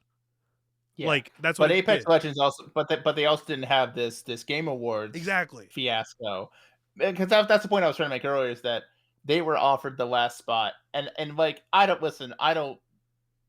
can speak to how, PR is not as easy as people think it Yeah, is. I no, know it's I heard a hard. lot It's of really hard. I know I heard a lot from people like, "Oh, if you come from game journalism, it'll be easy." It's not. I can tell you it's not. I don't think anyone could have predicted that, like, "Oh, sweet, the last spot, that couldn't possibly blow up in our face." And then it I kind of mean, did. Again, it jury's still out. kinda We it still like they still no more people know what High Guard is now than they would have if it was like Yeah, just a random spot in the show. So that's true. it's not a That's a good bad point. thing. I just don't know how it's going to play out because this is different. I think they wanted to go the Apex Legends route, but they had to get their name out there first because it's not a big Yeah. publisher. And they didn't want to say no to getting the final Exactly. spot. So we'll see how this plays out. I don't think it's going to Yeah. hurt them in the long run. I actually think it will help them just on name recognition. Potentially. Like more Yeah. people are aware of it. So I think it's a good thing in the long run. It's just weird. So I don't Yeah. know. We'll see. And assuming it's still coming in next week, I'm still going to try it. I will try it. I'm Yeah, we'll curious. definitely give it a go. I'm definitely curious. Now we can move on. This is something that I carried over. One of these is from last week. I wanted to carry this over. So Steam last week on January 12th, or I guess the weekend before January 12th, the client exceeded 42 million simultaneous users, which is a brand new record for the platform.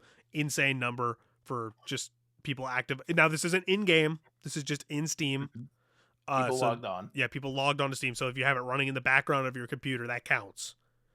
But that's still a huge number, and it still shows that Steam is growing. The prior record was 41.8 million, so it's not a huge number growth, because it's only like They said just under a third of people of that 42 million were actively playing a game at that time. yeah, That's still exactly. a lot of that's over Thir- 13 million 13 people million playing a active game. users, and and that's across like usually the top like 5 games on Steam have around 3 to 3.5 million users between them at any given time. So that's a lot Yeah. of people playing a lot of games outside of the top 5.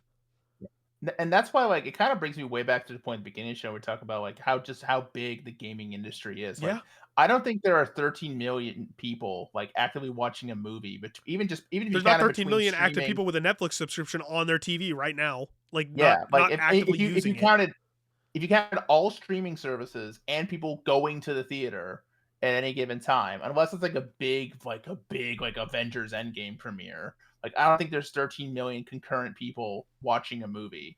And like this is just Steam alone. This doesn't even account consoles. This doesn't account mobile games. This doesn't account it's Switch, just like it. Xbox, So with other yeah, PC marketplaces. Because so again, so this is the number I wanted to bring up, and then uh, so GOG, which was previously it's co-founded and then was technically owned by what is it CG Project Red, it was because yes. so they spun off and now it is an independently owned thing by one of the co-founders of GOG and previous CG Project Red member. Who Also CD Project Red co-founder. So he's yes, now he was and he both. now He left CD Project Red, bought this, and is like now a decade running. ago. Yeah. Yep, yep, Yeah, yep. so basically is like talking about taking on Steam in terms of like trying to be more active in like as a marketplace, which I like. I like GOG. GOG is good. It's good that there's Yeah. Oh, it's great. yeah, like I like GOG a lot. I think it's a good alternative to Steam if you want, especially since the version of the game on GOG, I can't remember what the differences is, but you can run different versions of the game on GOG that you can't on Steam. So there's alternatives are always good. I don't like the Epic Game Store for multiple reasons. That launcher is bad. It's not doesn't run well. Their ecosystem is terrible, but they have I have a metric ton of free games over there. So Sure. Yeah. I'll That's why people still have it is because it's like you saw an article about like oh Epic is giving away a game a day for like a week and you're like well all right I'm meaning to play Hogwarts Legacy or whatever they put out on there Total War Warhammer whatever it is. yeah, because like Wildgate got put on there, and I downloaded that because I was like, I've always wanted to give that a try, but I probably wasn't gonna buy it. And I wasn't gonna. That's another part of games media people. Like we are very privileged in that we get offered a lot of codes for games. But if I'm not gonna provide coverage or provide stuff for that game, I'm not gonna take the code. Like 90% of the time, because I know that I am not going to be able to provide value for. That's not Mhm. the end all be all of the relationship between you and a PR person or whatever. But I want to be able to talk about the game, whatever. So if I'm not gonna have time to play it, or I know I'm not gonna like the game, or I'm not in the mindset to play that game, I'm not gonna ask for a code. Like at some point in one of our shows coming up, I'll talk about Demon School. I've been playing that and I really like it. There's some other games I've been playing that I really like, but I'm not gonna ask for a code from a developer, especially a smaller developer, if I do not think I'm going to talk about the game in a way that I think is worth me getting the code for it. That's just me personally. But when Wildgate got added to Epic Game Store for free for that week, I was like, oh yeah, I'll try and get as many people of my friends to download this game so we can give it a fair shot. Because I think the game is cool. And I want to play it at least a little bit before inevitably it's going to get shut down, probably. Because these games, I feel so bad for some of these uh, developers who make these really cool games that have like a really strong pop, but then either just fall off or like they don't find the audience that they Mhm. need to. And I haven't done the research on Wildgate. I don't know how true that is, but I know that they were Yeah. struggling to find an audience for at least a little bit there. So whatever. I think that's What what I cool. wa- So go ahead. what I like about or GOG becoming more prevalent is that there's just so much on Steam right now that if you're a smaller creator, I mean, there's some pretty good discovery tools on Steam, but there's no guarantee that you're gonna be found like amidst this just avalanche of games that exist on that service. So going to GOG and having that alternative where maybe you don't have the user base, but you are getting you could potentially garner a much bigger portion of it because you could you can be more easily discovered on the store page than getting lucky on the Steam page essentially. I mean, Um, that's one of the main reasons I use my Xbox ROG Ally X over my Steam Deck is because it has access to GOG and Epic and the Xbox ecosystem, even though the Xbox boycotts in strong effect in terms of like subscriptions and stuff. Hmm. but like that having the ability to access GOG, which I never really had the option before on my Steam Deck to go download some games that I'm like, oh, I've had these games for a while. Sure, why not? Like from my Humble Bundle collection days or whatever. Like the option's there, and it's good to have. So shout out, that's cool that it's doing it. And I know, and I know, Scott, I said we're not going to talk about AI. There's not really an AI shame corner this Yeah, week, yeah, we gotta. but I do have to mention that Steam did, or Valve did, uh, update and quote unquote relax the AI disclosure guidelines on Steam. So people might take that headline at face value and be like, oh, well, now people just don't have to say that they use AI. No. So uh, this is from GamesIndustry.biz, Alex Force Calvin, but it's also as spotted by Game Discover co Simon Careless. Developers are now only required to say whether they are using the technology if they're using it to generate content. They can be assets that appear in the game or within marketing. Companies are asked to describe what has been created in a text description. Valve has also asked the developers to disclose that their game generates AI content itself. The area where Valve is being more lenient is in how the technology is used in development processes. The development process. While the company still requires studios to say whether AI is used in asset creation, the PC giant is no longer required them to disclose whether the technology has been used for efficiency gains.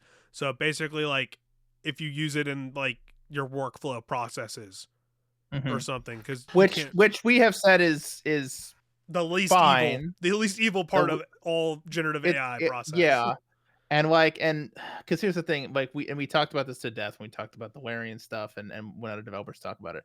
I do believe that that most, especially with independently run ones, that they are trying that the reason that they're looking into this stuff is because they're trying to make the lives of their employees better and easier, and trying to reduce crunch and trying to just sort of make the process easier. Some have maybe missed the boat a little in terms of, or missed the target in terms of what that actually looks like. But I think it's the reason this doesn't fall into the shame corner is because one thing we've been pretty outspoken against generative AI to make content, especially if that content ends up in the game, the final product, especially if also if the game generates AI content, which I'm not even sure what an example of that would be. Do you have one on top of your head? I mean, this is not, this is distinct from like generating like so like when freaking like generating a planet in a like Mm. generating your own, like generating planets and Like stuff. procedural Procedural generation, generation I is think. different than this is talking about if for some reason the game is able to generate, so like the Darth Vader voice Mm, would probably be an iteration of this, or like there's like an AI chatbot of some kind in the game, or some kind of image generator okay. that is not that uses generative AI rather than like some kind of process in the game, like is like in Smash Bros you can generate images for like stages and stuff, but that uses in-game assets that are already there, that kind of stuff. Again, the nuance of like what actually counts as generative AI versus like procedural generation and stuff is hard for some people to parse. This is specifically talking about, this is basically not changing the part of this guideline that we like, is the big takeaway here. Like we want Hmm. everybody that uses generative AI in any creative sense of the word for a game to have to disclose that. So if people don't want to purchase the game or want to make informed purchases, decisions, and whatnot, they can be like, okay, you use generative AI. How did you use it? Okay, I'm not going to give you my money, or I'm going to give you my money. But if you're using it in like Slack, whether it's against your will or not, they're not going to Hmm. hold that against you because Slack Yeah. pushes that shit regardless. Yeah, and like when I use Google Drive, and there's Yep. I constantly get reminders to be like, oh, do you want us to stick in writing? And it's like, I'm fine, thank you. Please stop Thank asking you, me. Gemini. Please fuck off. Yeah, I don't know, that it's just wanted to highlight that just because I saw a bunch of people like blowing it a little out of proportion. The specifics of what is being changed will not affect the actual part of it that most people would care about. So just Mhm. keep a heads up there.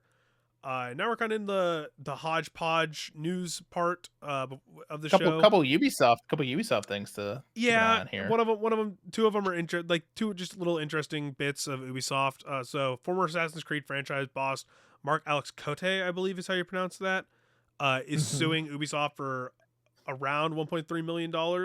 So it was announced in 2025, and this is from VGC, Chris Scullion.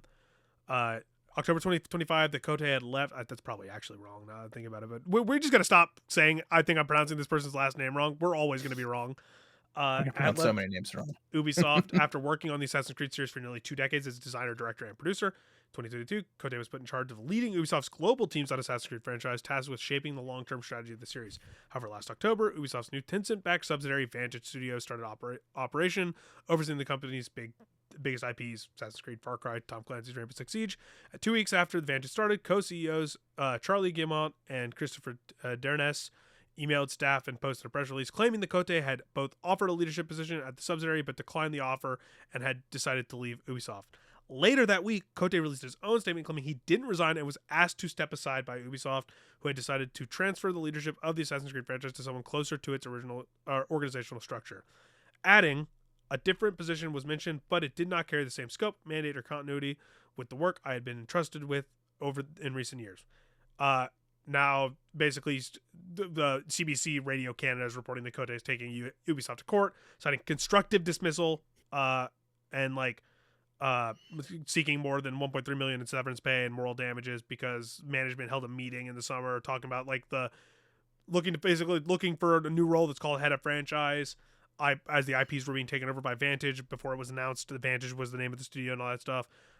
Basically demoting Kote in a way. So this is just a whole process that's going to be ongoing for a while now that he's out of the role. Ubisoft's just this weird mess of a company right now as they try and find a new direction with this new studio, as they're not owned, but they're subsidized and they're co-running studios with Tencent. It's like Tencent, right? Yeah. Yeah, Tencent is back. So basically, Ubisoft is over here, Tencent's over here. Tencent gives Ubisoft money, and now they have a studio that is co-running the 3 biggest IP that Ubisoft owns. Yeah, Assassin's Creed, Far Cry, and what was Tom the last one? Tom Clancy. So Rainbow Six, specifically Rainbow Six. So specifically Rainbow Six. So doesn't take into account the Division, which is what we're talking about. Which is now what we're going to pivot to, because this is just we don't really have a thought on this. This is just something that sounded interesting to bring up, because it looks like there's some weird creative differences that we already knew Assassin's Creed had a bunch of different creative differences because a bunch of different studios were working on it. Now they're under one umbrella technically, so we'll see how that goes. Now, fast forward to more recent news. This is again from VGC, and this is from Andy Robinson. A week after talking up the Division 3, the boss of that Division 3, Julian Garridy, has left Ubisoft for EA. So, basically, Division 3 has been getting talked up a lot. I believe my brother just downloaded the Division 2 again because they're releasing new content, new crossover stuff, and new updates, including a new game mode to They're Division still 2. Putting out new updates to that game. They have been ever since it came out. Exactly. Say what you will about Ubisoft. If they keep a live, obviously they stopped XDefiant and closed it, and took that one down. But if they are committed to keeping a live service game going, they will. Dude, they pump out content. Ubisoft and Bandai Namco will keep a live service game alive for way longer than you think. Yeah, I'm stunned that Skull and Bones continues to get new updates. I'm just like, that. I don't know. I don't think that's their choice. I think they have a contract. But Bandai Namco always surprises me because I'll look up and there's a new Xenoverse 2 update, or Dragon Ball The Breakers, which is their Dead by Daylight Dragon Ball game that had very a niche audience is still getting updates or something. And I'm like Pirate Warriors 4 is still getting DLC. That I reviewed that game when it came out in 2020. I'm like, damn, okay. Jesus. But so a quick sort of roundup on what's going on at Ubisoft and Division stuff. So obviously they're still working on the Division 2 and putting out new content. They're doing a spin-off extraction mode called Division 2 Survivors. Yeah, that's the new one that they were talking about recently. There's also the Division Resurgence, what I believe is the mobile version. Game, yep. I remember that got a beta a while ago. I don't know if it's in closed beta or closed alpha or whatever. I've heard it's in okay one of those, things about it. It's the Division on mobile. It's if you play the Division, it's that on mobile. It plays pretty fine. It handles pretty good. Obviously, if you just pull out your phone and play it, it'll probably suck the battery out pretty good. But that's just literally any game of that scope on mobile. Modern technology on phones, yeah. And in Division 3, specifically, Julian Garrity, I believe, he is joining the Battlefield studio specifically. So he is moving from the Division. He also led on Star Wars Outlaws, which which I will be playing soon. yes, and We I recently beat, and I think we is a very good game. we will I think you'll have enjoy a it. conversation about this at some point in the future because I will be playing Star Wars Outlaws soon. So we have in a first statement, Ubisoft said Division veterans Yannick Banchero and Matthias Carlson would continue as creative directors of Division 2 and Division 3, while massive veteran Magnus Jansen has rejoined to lead extraction mode of Division 2 survivors. So, So I want to um, highlight this because the way my brother explained it to me is the Division 2 has been getting constant updates, but because Division 3 is taking this long to come out and stuff, they're now refocusing a team specifically on Division 2 that has been there, and yeah. they're kind of like recommitting to supporting that game at a higher level while the new game is coming out because they want to keep people engaged with the IP essentially. So, This, um I feel like it is also important that this does also come a few days after um, Ubisoft announced there will be some restructuring at yes, Massive, and that true. potentially could result in, Restructuring. again, this is VGC, Andy Robinson. This could result in 55 people losing their jobs. Um, it follows a completion of voluntary leave program and final just I'm not There's a exactly whole. sure. We've reported on it earlier, like in a previous episode. I don't even remember which one. If I remember, it'll be up there as a card. But the whole point is, Ubisoft has been going through a lot of restructuring, especially now that Vantage Studios is a thing, where some of their other studios have not been folded. Although there is the controversy about them doing one of the studios getting closed down, and a bunch of people that about unionization. I can't remember the specific name of the studio, but that was like a week and a Mhm. half, 2 weeks ago. So there's a whole bunch of controversy and a whole bunch of stuff about like voluntary leave, where they're like, hey, if you take this and are willing to leave, we will give you severance pay. We'll pay you through this, give you severance pay, and help you find a new job, essentially. So like that's actually a good thing for people who like might have lost their job anyways if this wasn't just a restructuring. But like, so restructuring is better than just a straight up like Yeah, cutting. But they've been doing this for like a 7-month, 8-month period of like more these than that, I things feel like they were doing this a lot prior to prior this to sort of everything. Ubisoft Vantage Tencent deal that they're doing right This now. new one is Um, because of the Tencent thing. Before this, it was yeah, because Star Wars Outlaws underperformed and Avatar underperformed. So right. like all these different elements of whatever. This is just a constant. We're also in the period like if we wanted to, I could go scroll through the job tracker or whatever for games media and go find like 7 studios that have probably laid people off in the last week because we're in that period of time. I bought Outlaws on 3 different platforms. I did my job. Not at full price for each Scott's one. Scott's Wait for sales, but I the trooper going, I did my part. I did my part. I will be playing it. It's We will be discussing it at some point. we'll Yes. talk more about Outlaws. I think you'll enjoy it. This Do you doesn't want really do to I anything. think yeah, I don't. I feel like you're the expert on Monster Hunter Wilds if you want to talk about that. Oh Or yeah, we I'll can talk talk about about the another next one. or we talk about another game that's dying in New World.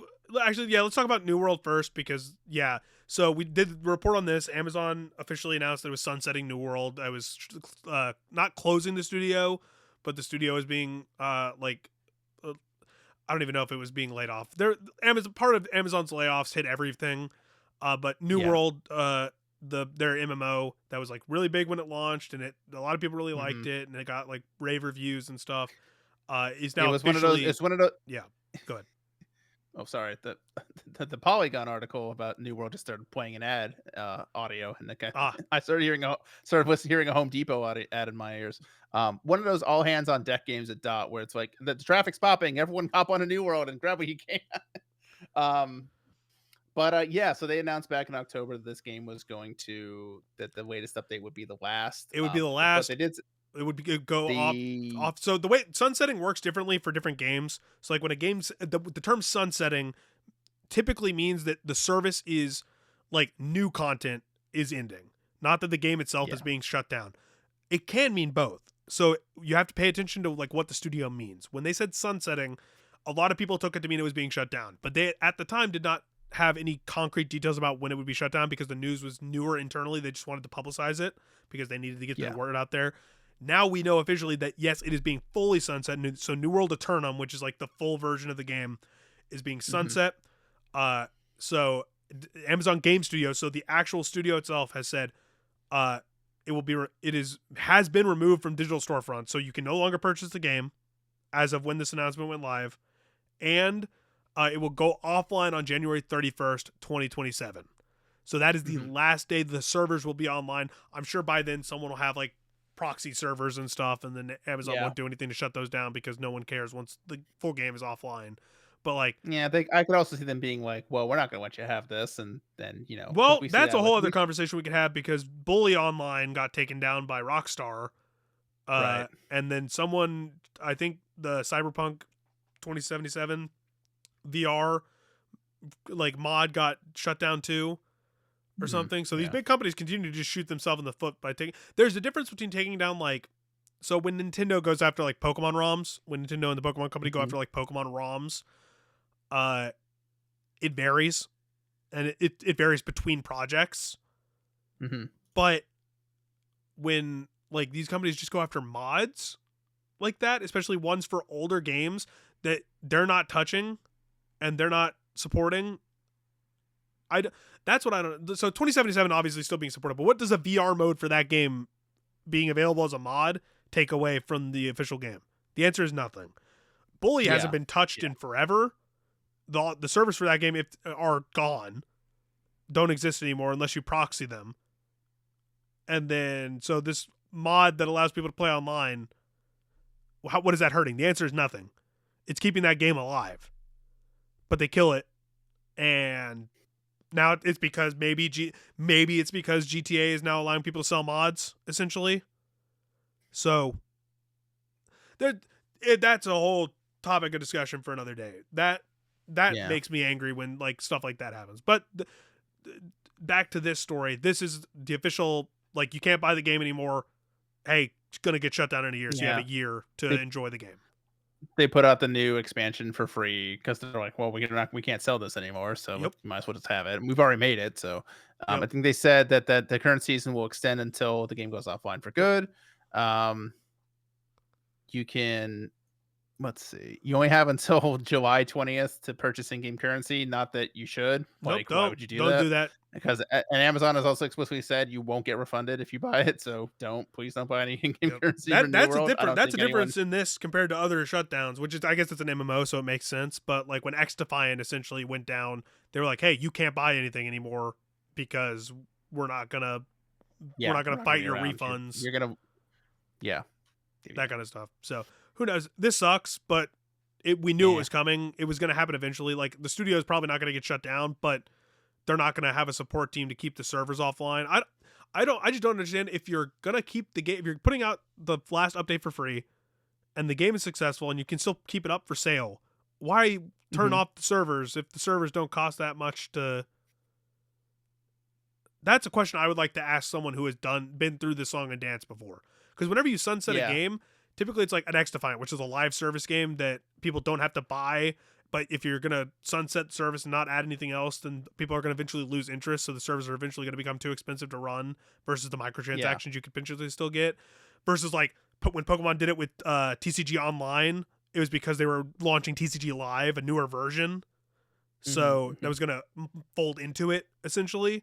So I want to talk to someone at some point who has gone through this specific process of a game that has a version you can purchase. So there's an entry cost that generates revenue. People will still play the game.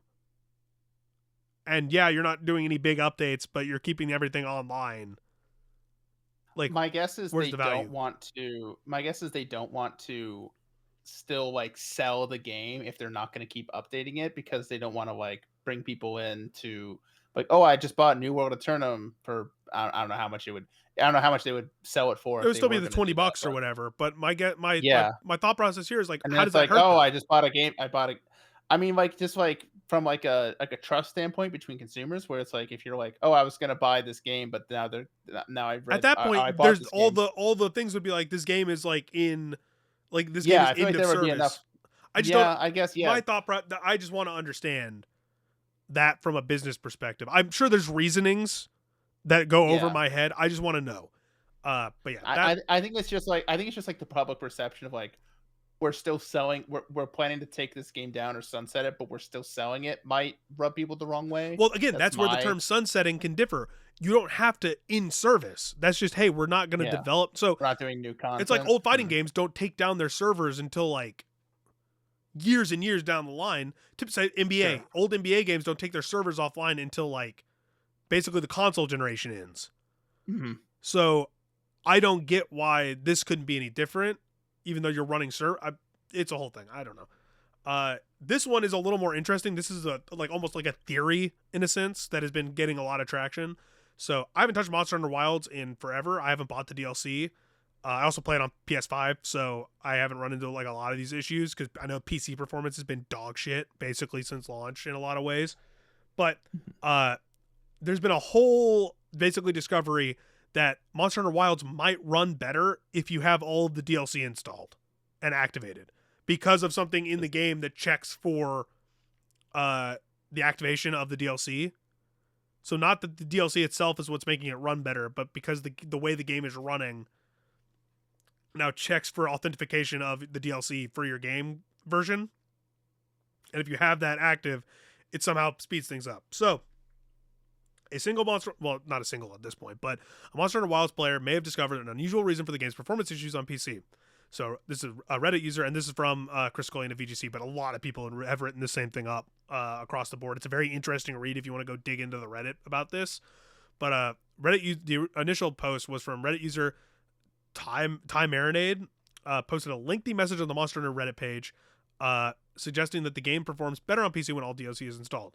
Player first noted a discrepancy when he logged into their friend's account and noticed that the constant FPS drops that had been experiencing were suddenly gone and the game was performing much better. Confused, they logged into their own account and the issues returned. And then he deleted the save, replayed the exact same scenario that he did on his account and his friend's account, 1-to-1, run through the intro tutorial again, go to the hub, performance is on the floor.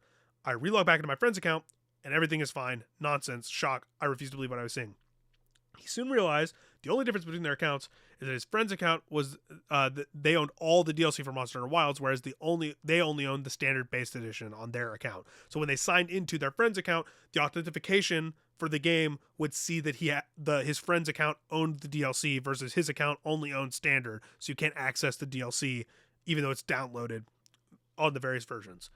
After performing more tests, the user came to the conclusion that the more DLC you own, the better performance you get in the game, due to what they allege is aggressive DLC ownership check function. According to this is their hypothesis here, and they specifically, VGC uses the word hypothesis here because we can't verify this fully, and there are people still doing tests on this, but a lot of people have found similar-ish results.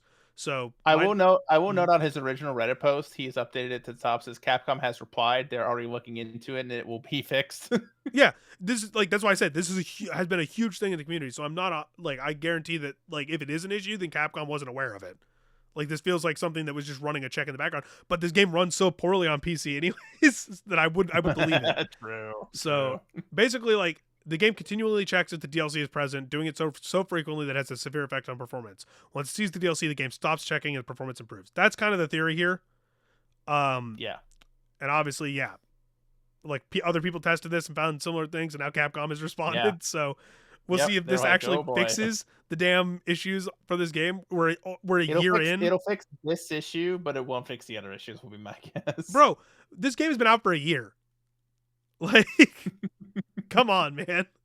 You gotta make your games run better on PC, Capcom. Come on. Gotta do something. Like, yeah, they gotta. They're wondering why Monster Hunter Wilds is selling slower than a bunch of their other games, and it's like, wonder why. Maybe the PC audience ain't as thrilled as you think they are about this game.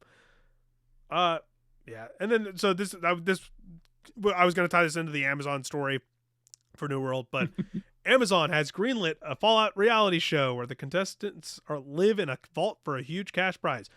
I don't even want to read the rest of this, but basically it's just like a game show where they're living in a vault with like loyalty and alliance stuff. How has Mr. Beast not done this already?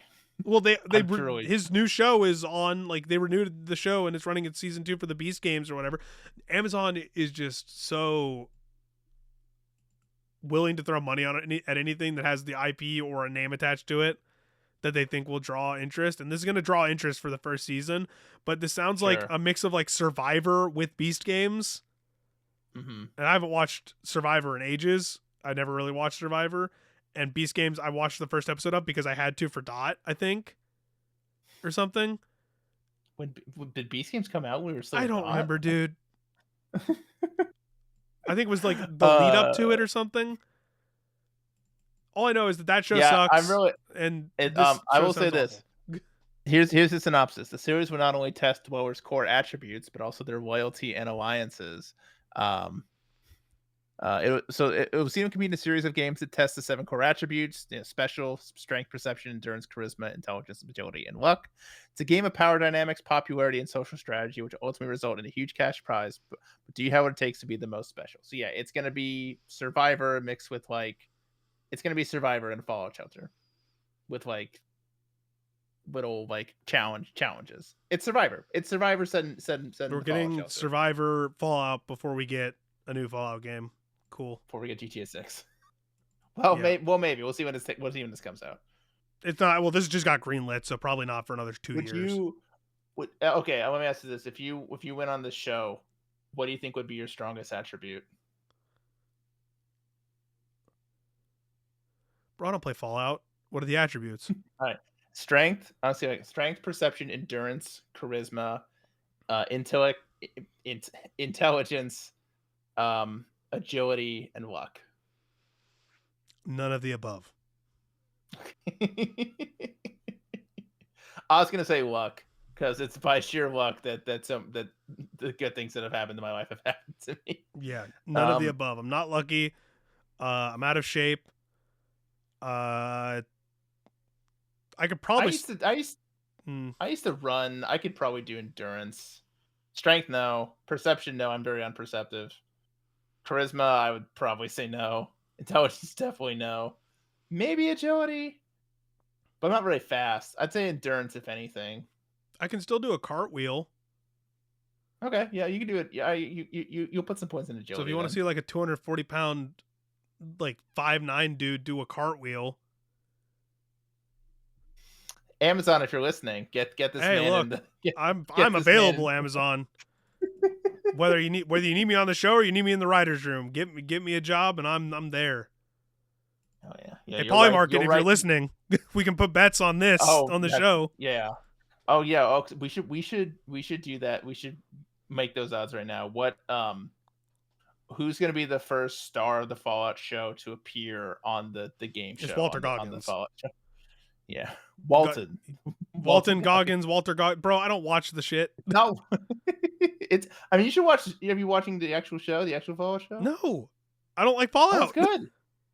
Oh, okay. Well, it's still really good. I played new. So the only thing that's got it going for me, I watched. So to be fair, I watched like 3 episodes of it, and I enjoyed the 3 episodes I watched of it. But I don't like Fallout, so I know I'm not going to enjoy it as a collective. But I know season 2 they do New Vegas stuff, right? Ish. Yeah, season 2 is very heavily New Vegas. Okay, that's the only one I've beaten. Like I played more than 10 hours of. So yeah, maybe I'll watch it at some point for that. But like I don't like Bethesda games. So yeah, if you did like New Vegas, and this is the season for you. But yeah, I watched part of one episode with my brother while I was cooking food. Yeah, and I was like, that's kind of fun, I guess. But and like the acting was good. I just don't give a shit about good. Fallout. I think the action's fun. They keep it gory, which is cool. Yeah, it's pretty and there's a lot of fun Easter eggs and the vault stuff. The weird vault stuff is always fun because, if you play Fallout games, the vault tech were just fucking just crazy people doing whatever crazy fucking experiments they wanted to do. Yeah, that should be if vault tech were around, they would definitely put a bunch of games journalists in a vault and then make them fight over who gets to play GTA 6 first. I wouldn't fight for that one. Whoever wants the GTA preview can have the GTA preview. I don't care.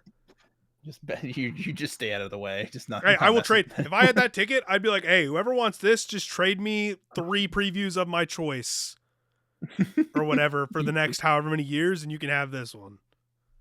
Fair. I'll take it, but no. Yeah. And now we're going to talk about something that we both play. There's a little bit of controversy going around about so obviously they reworked how Lords work in Marvel Rivals.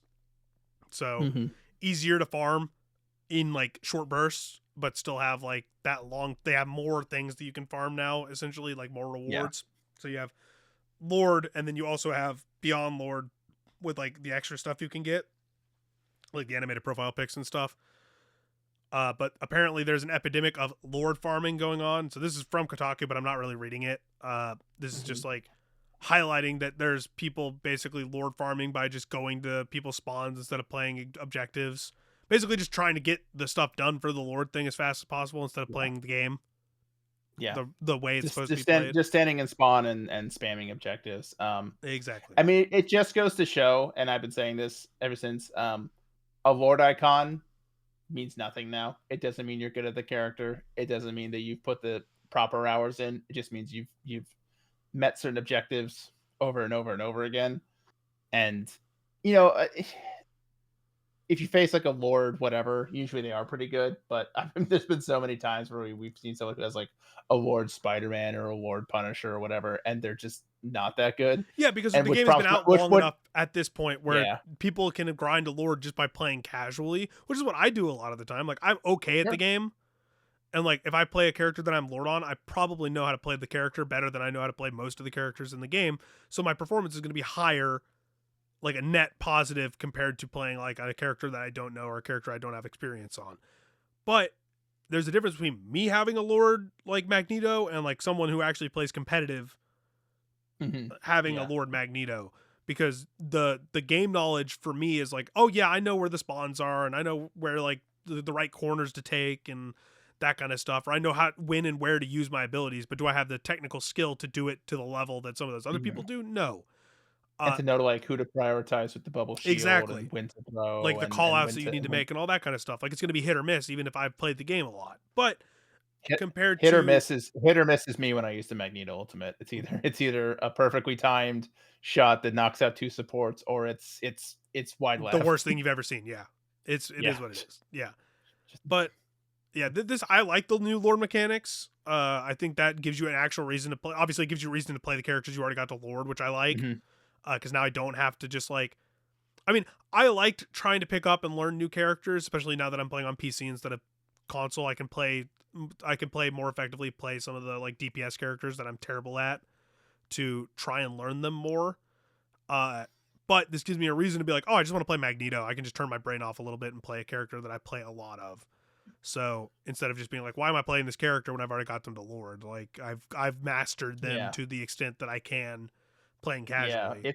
It's weird that like collecting Lord icons seems to be like a big like I mean, even with our group that we play with, like that's like oh, like I remember I was made fun of because I only had like Magneto Lord for a while, but now I Yeah, finally because have everybody's Storm. like, yeah, but then it's like, okay, well, what characters do you have as like does everybody have as Lord? And it's like, okay, Desmond plays the game nonstop, like forever. Yeah. And then some people only play like their specific roles. It's like I have off the top of my head, I have Mag Thing, uh Sue, Luna, Cloak and Dagger, and then Squirrel Girl. Mm.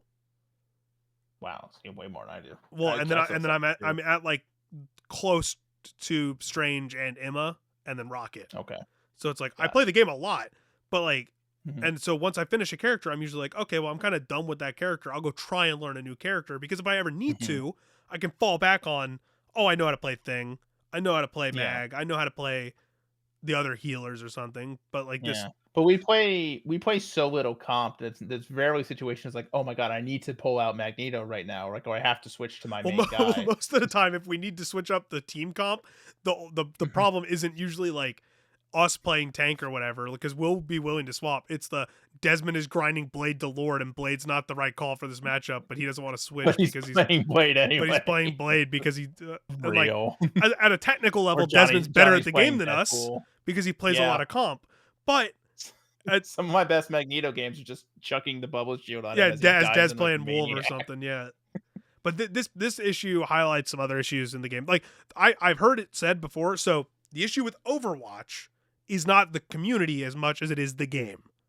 The issue with Marvel Rivals is not an issue with the game; it's an issue with the community. Mm. Which is what I heard some people talking about that over the last couple weeks. Specifically because I think the new Overwatch patch has made the game boring for a lot of people. I think I'm not tapped in to that because the only time I ever Yeah, play that is when we me hop neither. on to play like whatchamacallit, the stadium mode. Yeah, So which yeah, is a completely different thing, and I like that mode a lot. that is So cool. Yeah, I did like that. uh I will say this to NetEase.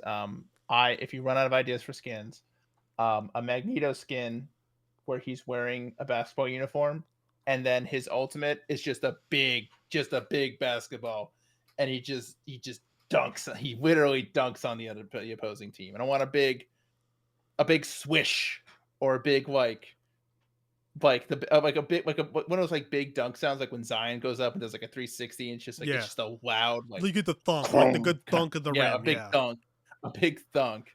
with like cheers and stuff in the background. Yeah, that'd be dope. And I think I do like a sports I season would be I want good. Magneto to go the lob, the jam, and just throws it down. Magneto with no regard for human life. Just he just sucked the gravity right out of Krakoa.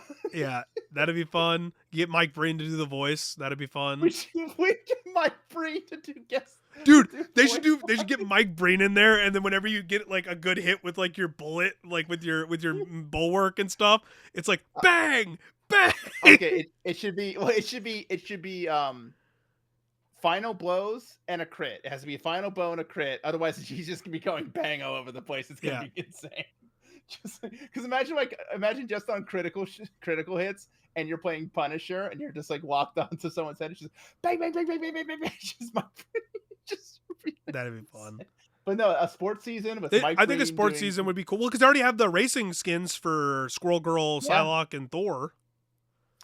Who we already jokingly call the one of the alternate color blade skin the Lakers skin because Yeah, it's all the Lakers colors. Who would have some good sports skins? Blade, Mag would be fun. I can- Thor, Hulk, because he jumps a lot. Hulk, I say Hulk or thing like or give like Yeah, Hulk like a big give him like a football uniform. yeah. You could give, but you just give all the Oh, tanks like cool ooh, sports uniforms. ooh, give Captain America like those old school 1920s football Oh, with like uniforms the with like the leather leather helmets. Yeah, helmet and like the corduroy sweater and like the pants pulled up real yeah. high and like you can make the Heisman an emote That'd like be you dope. just bash around him as Cap and then you just hit him with the Heisman. That'd be fun. That goes so You could hard. give Deadpool one now. Oh yeah. Deadpool could get one. You could give Spider-Man one, and you could make a joke about the Mets. He does his ultimate instead of like his voice line. He's just the Mets, baby, the Mets. Love the the Mets. Love the Mets. Yeah, Love the Mets. do that. What you could give one of the girls a cheerleader costume, which would go crazy. Sure, yeah. Like one of the support girls could have a cheerleader costume. You could give Could that'd give, be kind of a ooh, cool you should cloak and dagger one. give Emma like a women's rugby outfit, and then That'd you be just dope. like that'd be sick. Yeah, there's some cool sports options. I think a sports season would go really. I don't know hard. how They that should would consider fit into the lore because they kind of already did the game board. Yeah. So The Olympics, I don't know. They could tie that into. they could do an Olympic event, sure. Sure, It'd probably yeah. be more of an event / just like a skin rollout than an actual season, but it'd be Yeah. fun. You could do like a sports mode, because they already did the soccer mode. That was They awful. had like they had they could do something else. Yeah, I don't know what. The capture the flag. Do like an actual capture the flag. Yeah, I think That'd be much more that's fun. definitely one. That's probably when they've gone the chamber. They're just waiting for like the right time for it. Because the Overwatch capture the flag is pretty fun. But yeah, they're not to just go back in the shop because that Lucio Ball spinoff was not good. Which wasn't the call for sports. What sport would Gambit play? Football probably. You could make him a quarterback. Because you basically have to probably. You basically have to fall into do like different like subsets of like, are you going to do like a couple football and then like a basketball and then like or you can do like give Iron Fist just like a boxing or like an MMA outfit. Yeah. Like one of those like the MMA trunks with all the sponsors on it, and then it's like he's got like Yeah, the you could like do a good gloves theme that on have like that. the fingerless gloves. You could give give Iron Man like a ref outfit where he's like flying Ref, up. He's like flying above with. He's got like a whistle or something. He's got the mustache and beard combo for it. give him a red card emote. He's Yeah, just he, he goes up to someone like gooning or maybe in the Mr. Fantastic in the because he's spawn and gives him a the red. because Mr. Fantastic's already got the dad thing. Give him he's the parent watching the Yeah. kid play sports. Oh no, give him like a coach outfit. Yeah, Yeah, like really, or like really high athletic shorts that like yeah, up to his thighs, with and the just like an old like 80s football sweater, kind of give him make him look like Mike Ditka, essentially what I'm that'd saying, be but very funny. with high shorts. Man, NetEase, you can send the check You to have our contact. You know where we are. yeah, you can let us you hit We us put up. you either have our contact because we play the game too much, or you have our press contact because we've talked to you before. Just hit us up. You know where we're at. You know where to find us when you want ideas. Bring us on. We'll consult. We'll do. Heck, with sure you need extra voices. We can do that too. We can do if we can't get Mike Breen, we'll recreate in the we, aggregate. we have to recreate the sports. Like the two of us have to be the commentators. Dude, that'd be an awesome map though. Where you have like sports commentators doing the map, like the play-by-play Yeah, over the map. yeah. That'd be a Who fun can you event, like map or something. what sports commentator? I feel like you can get Kevin Harlan. I feel like he would be. I think he would actually be down for that. You could probably get quite a few people. There's a lot of people that would be down. Kevin Harlan. Rivals. Having to do rivals commentary. I know, but just like calling out objectives, it's like He doesn't even know how to do like he doesn't even know how to got the cart to the point. having to do like the call outs for the ults, like having to use the full name of the ults, like they do in freaking that. Okay, before we go, that's one of the things that the esport has to cut is making them use the name of the ults. They can't. They have to do that. Yeah, So that's what they do right now. I haven't watched a match like recently, and especially not third party. I don't think third party has to do it, but for like the official like Marvel Rivals like championship stuff, they had to like use like, oh, it's Luna Snow's using Fate of Two Worlds or whatever, and I'm like, They have guys, to call it the ultimate. yeah, like the actual. I name. think like I think Harlan could make it work though. Yeah, because he'd be over the top and he wouldn't know what's going on. Like it'd be fun if he's doing it because you're in on it. to lose.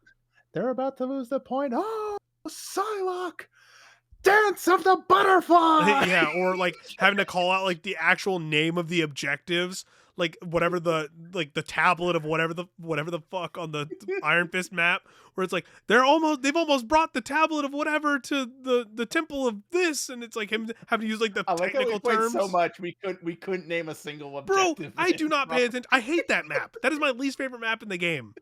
We played it the other night. I think were you gone? I think you might have been gone at that point. But I was playing it. No, you were there. No, I don't. Whatever. We played it. We played the map. To find a single like objective name.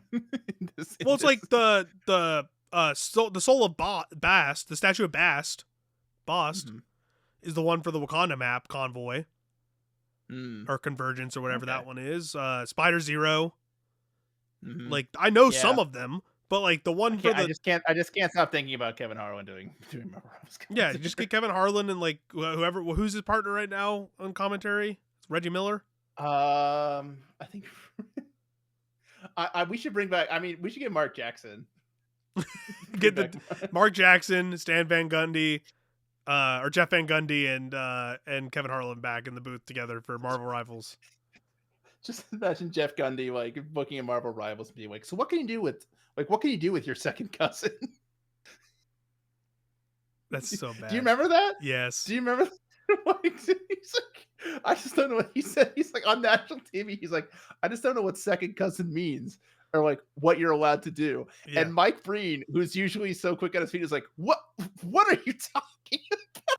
Like I want them to make a full-on 2K production for one of the maps where it's like they have the commentators doing the commentary during it, and then there's like a halftime when they switch sides or whatever, only in competitive, and then it cuts to the TNT guys doing a bit. Or ESPN now. Sorry. Yeah, ESPN whatever. guys. To get Shaq, Ernie, and Kenny, because Chuck won't license his likeness or whatever. Get the three of them to do like a bit and talk about like statistics and try and explain shit, but like basketball terms.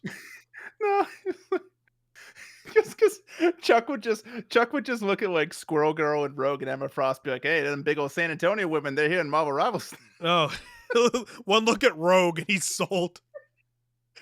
he's so. He looks at the dump trucks and he's like, "Damn." Shaq's like, if I went up against Magneto, that'd be barbecue chicken.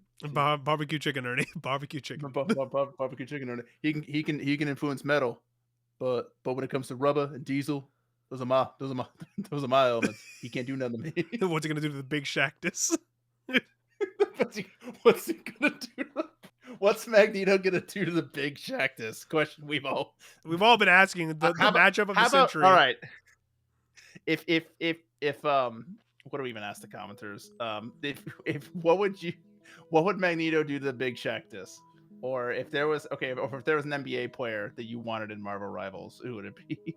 Which actual sports figure, similar to Cristiano Ronaldo being in Fatal Fury City of the Wolves, which sports figure would you want in Marvel Rivals as like a comic book character playing, like he's in there as his own character? Because there's a couple that have had like like Charles Barkley has fought Godzilla. So you can't really do that, but there's been a couple that have shown up or whatever. But yeah, like which sports figure do you think would have the coolest like loadout, or would be just the coolest character for a crossover? I feel like just because New York is so central to Marvel, like you put like Jalen Brunson in there. Yeah, Jalen Brunson, Josh Hart. Cat would be very funny because you could just have him fumbling around. Yeah, something like that. I don't know. Answer below, chat. Give us. Yeah, let us know. Give us your thoughts, because that lasted way longer than I thought it would. That was a good bit though. That was a good bit at the end, but I think overall it was a good bit. It was a good bit, and I think we leave the people on that. Yeah, the bits will continue next week. Have a good one. Enjoy your games, and we'll talk to you next time. Bye-bye.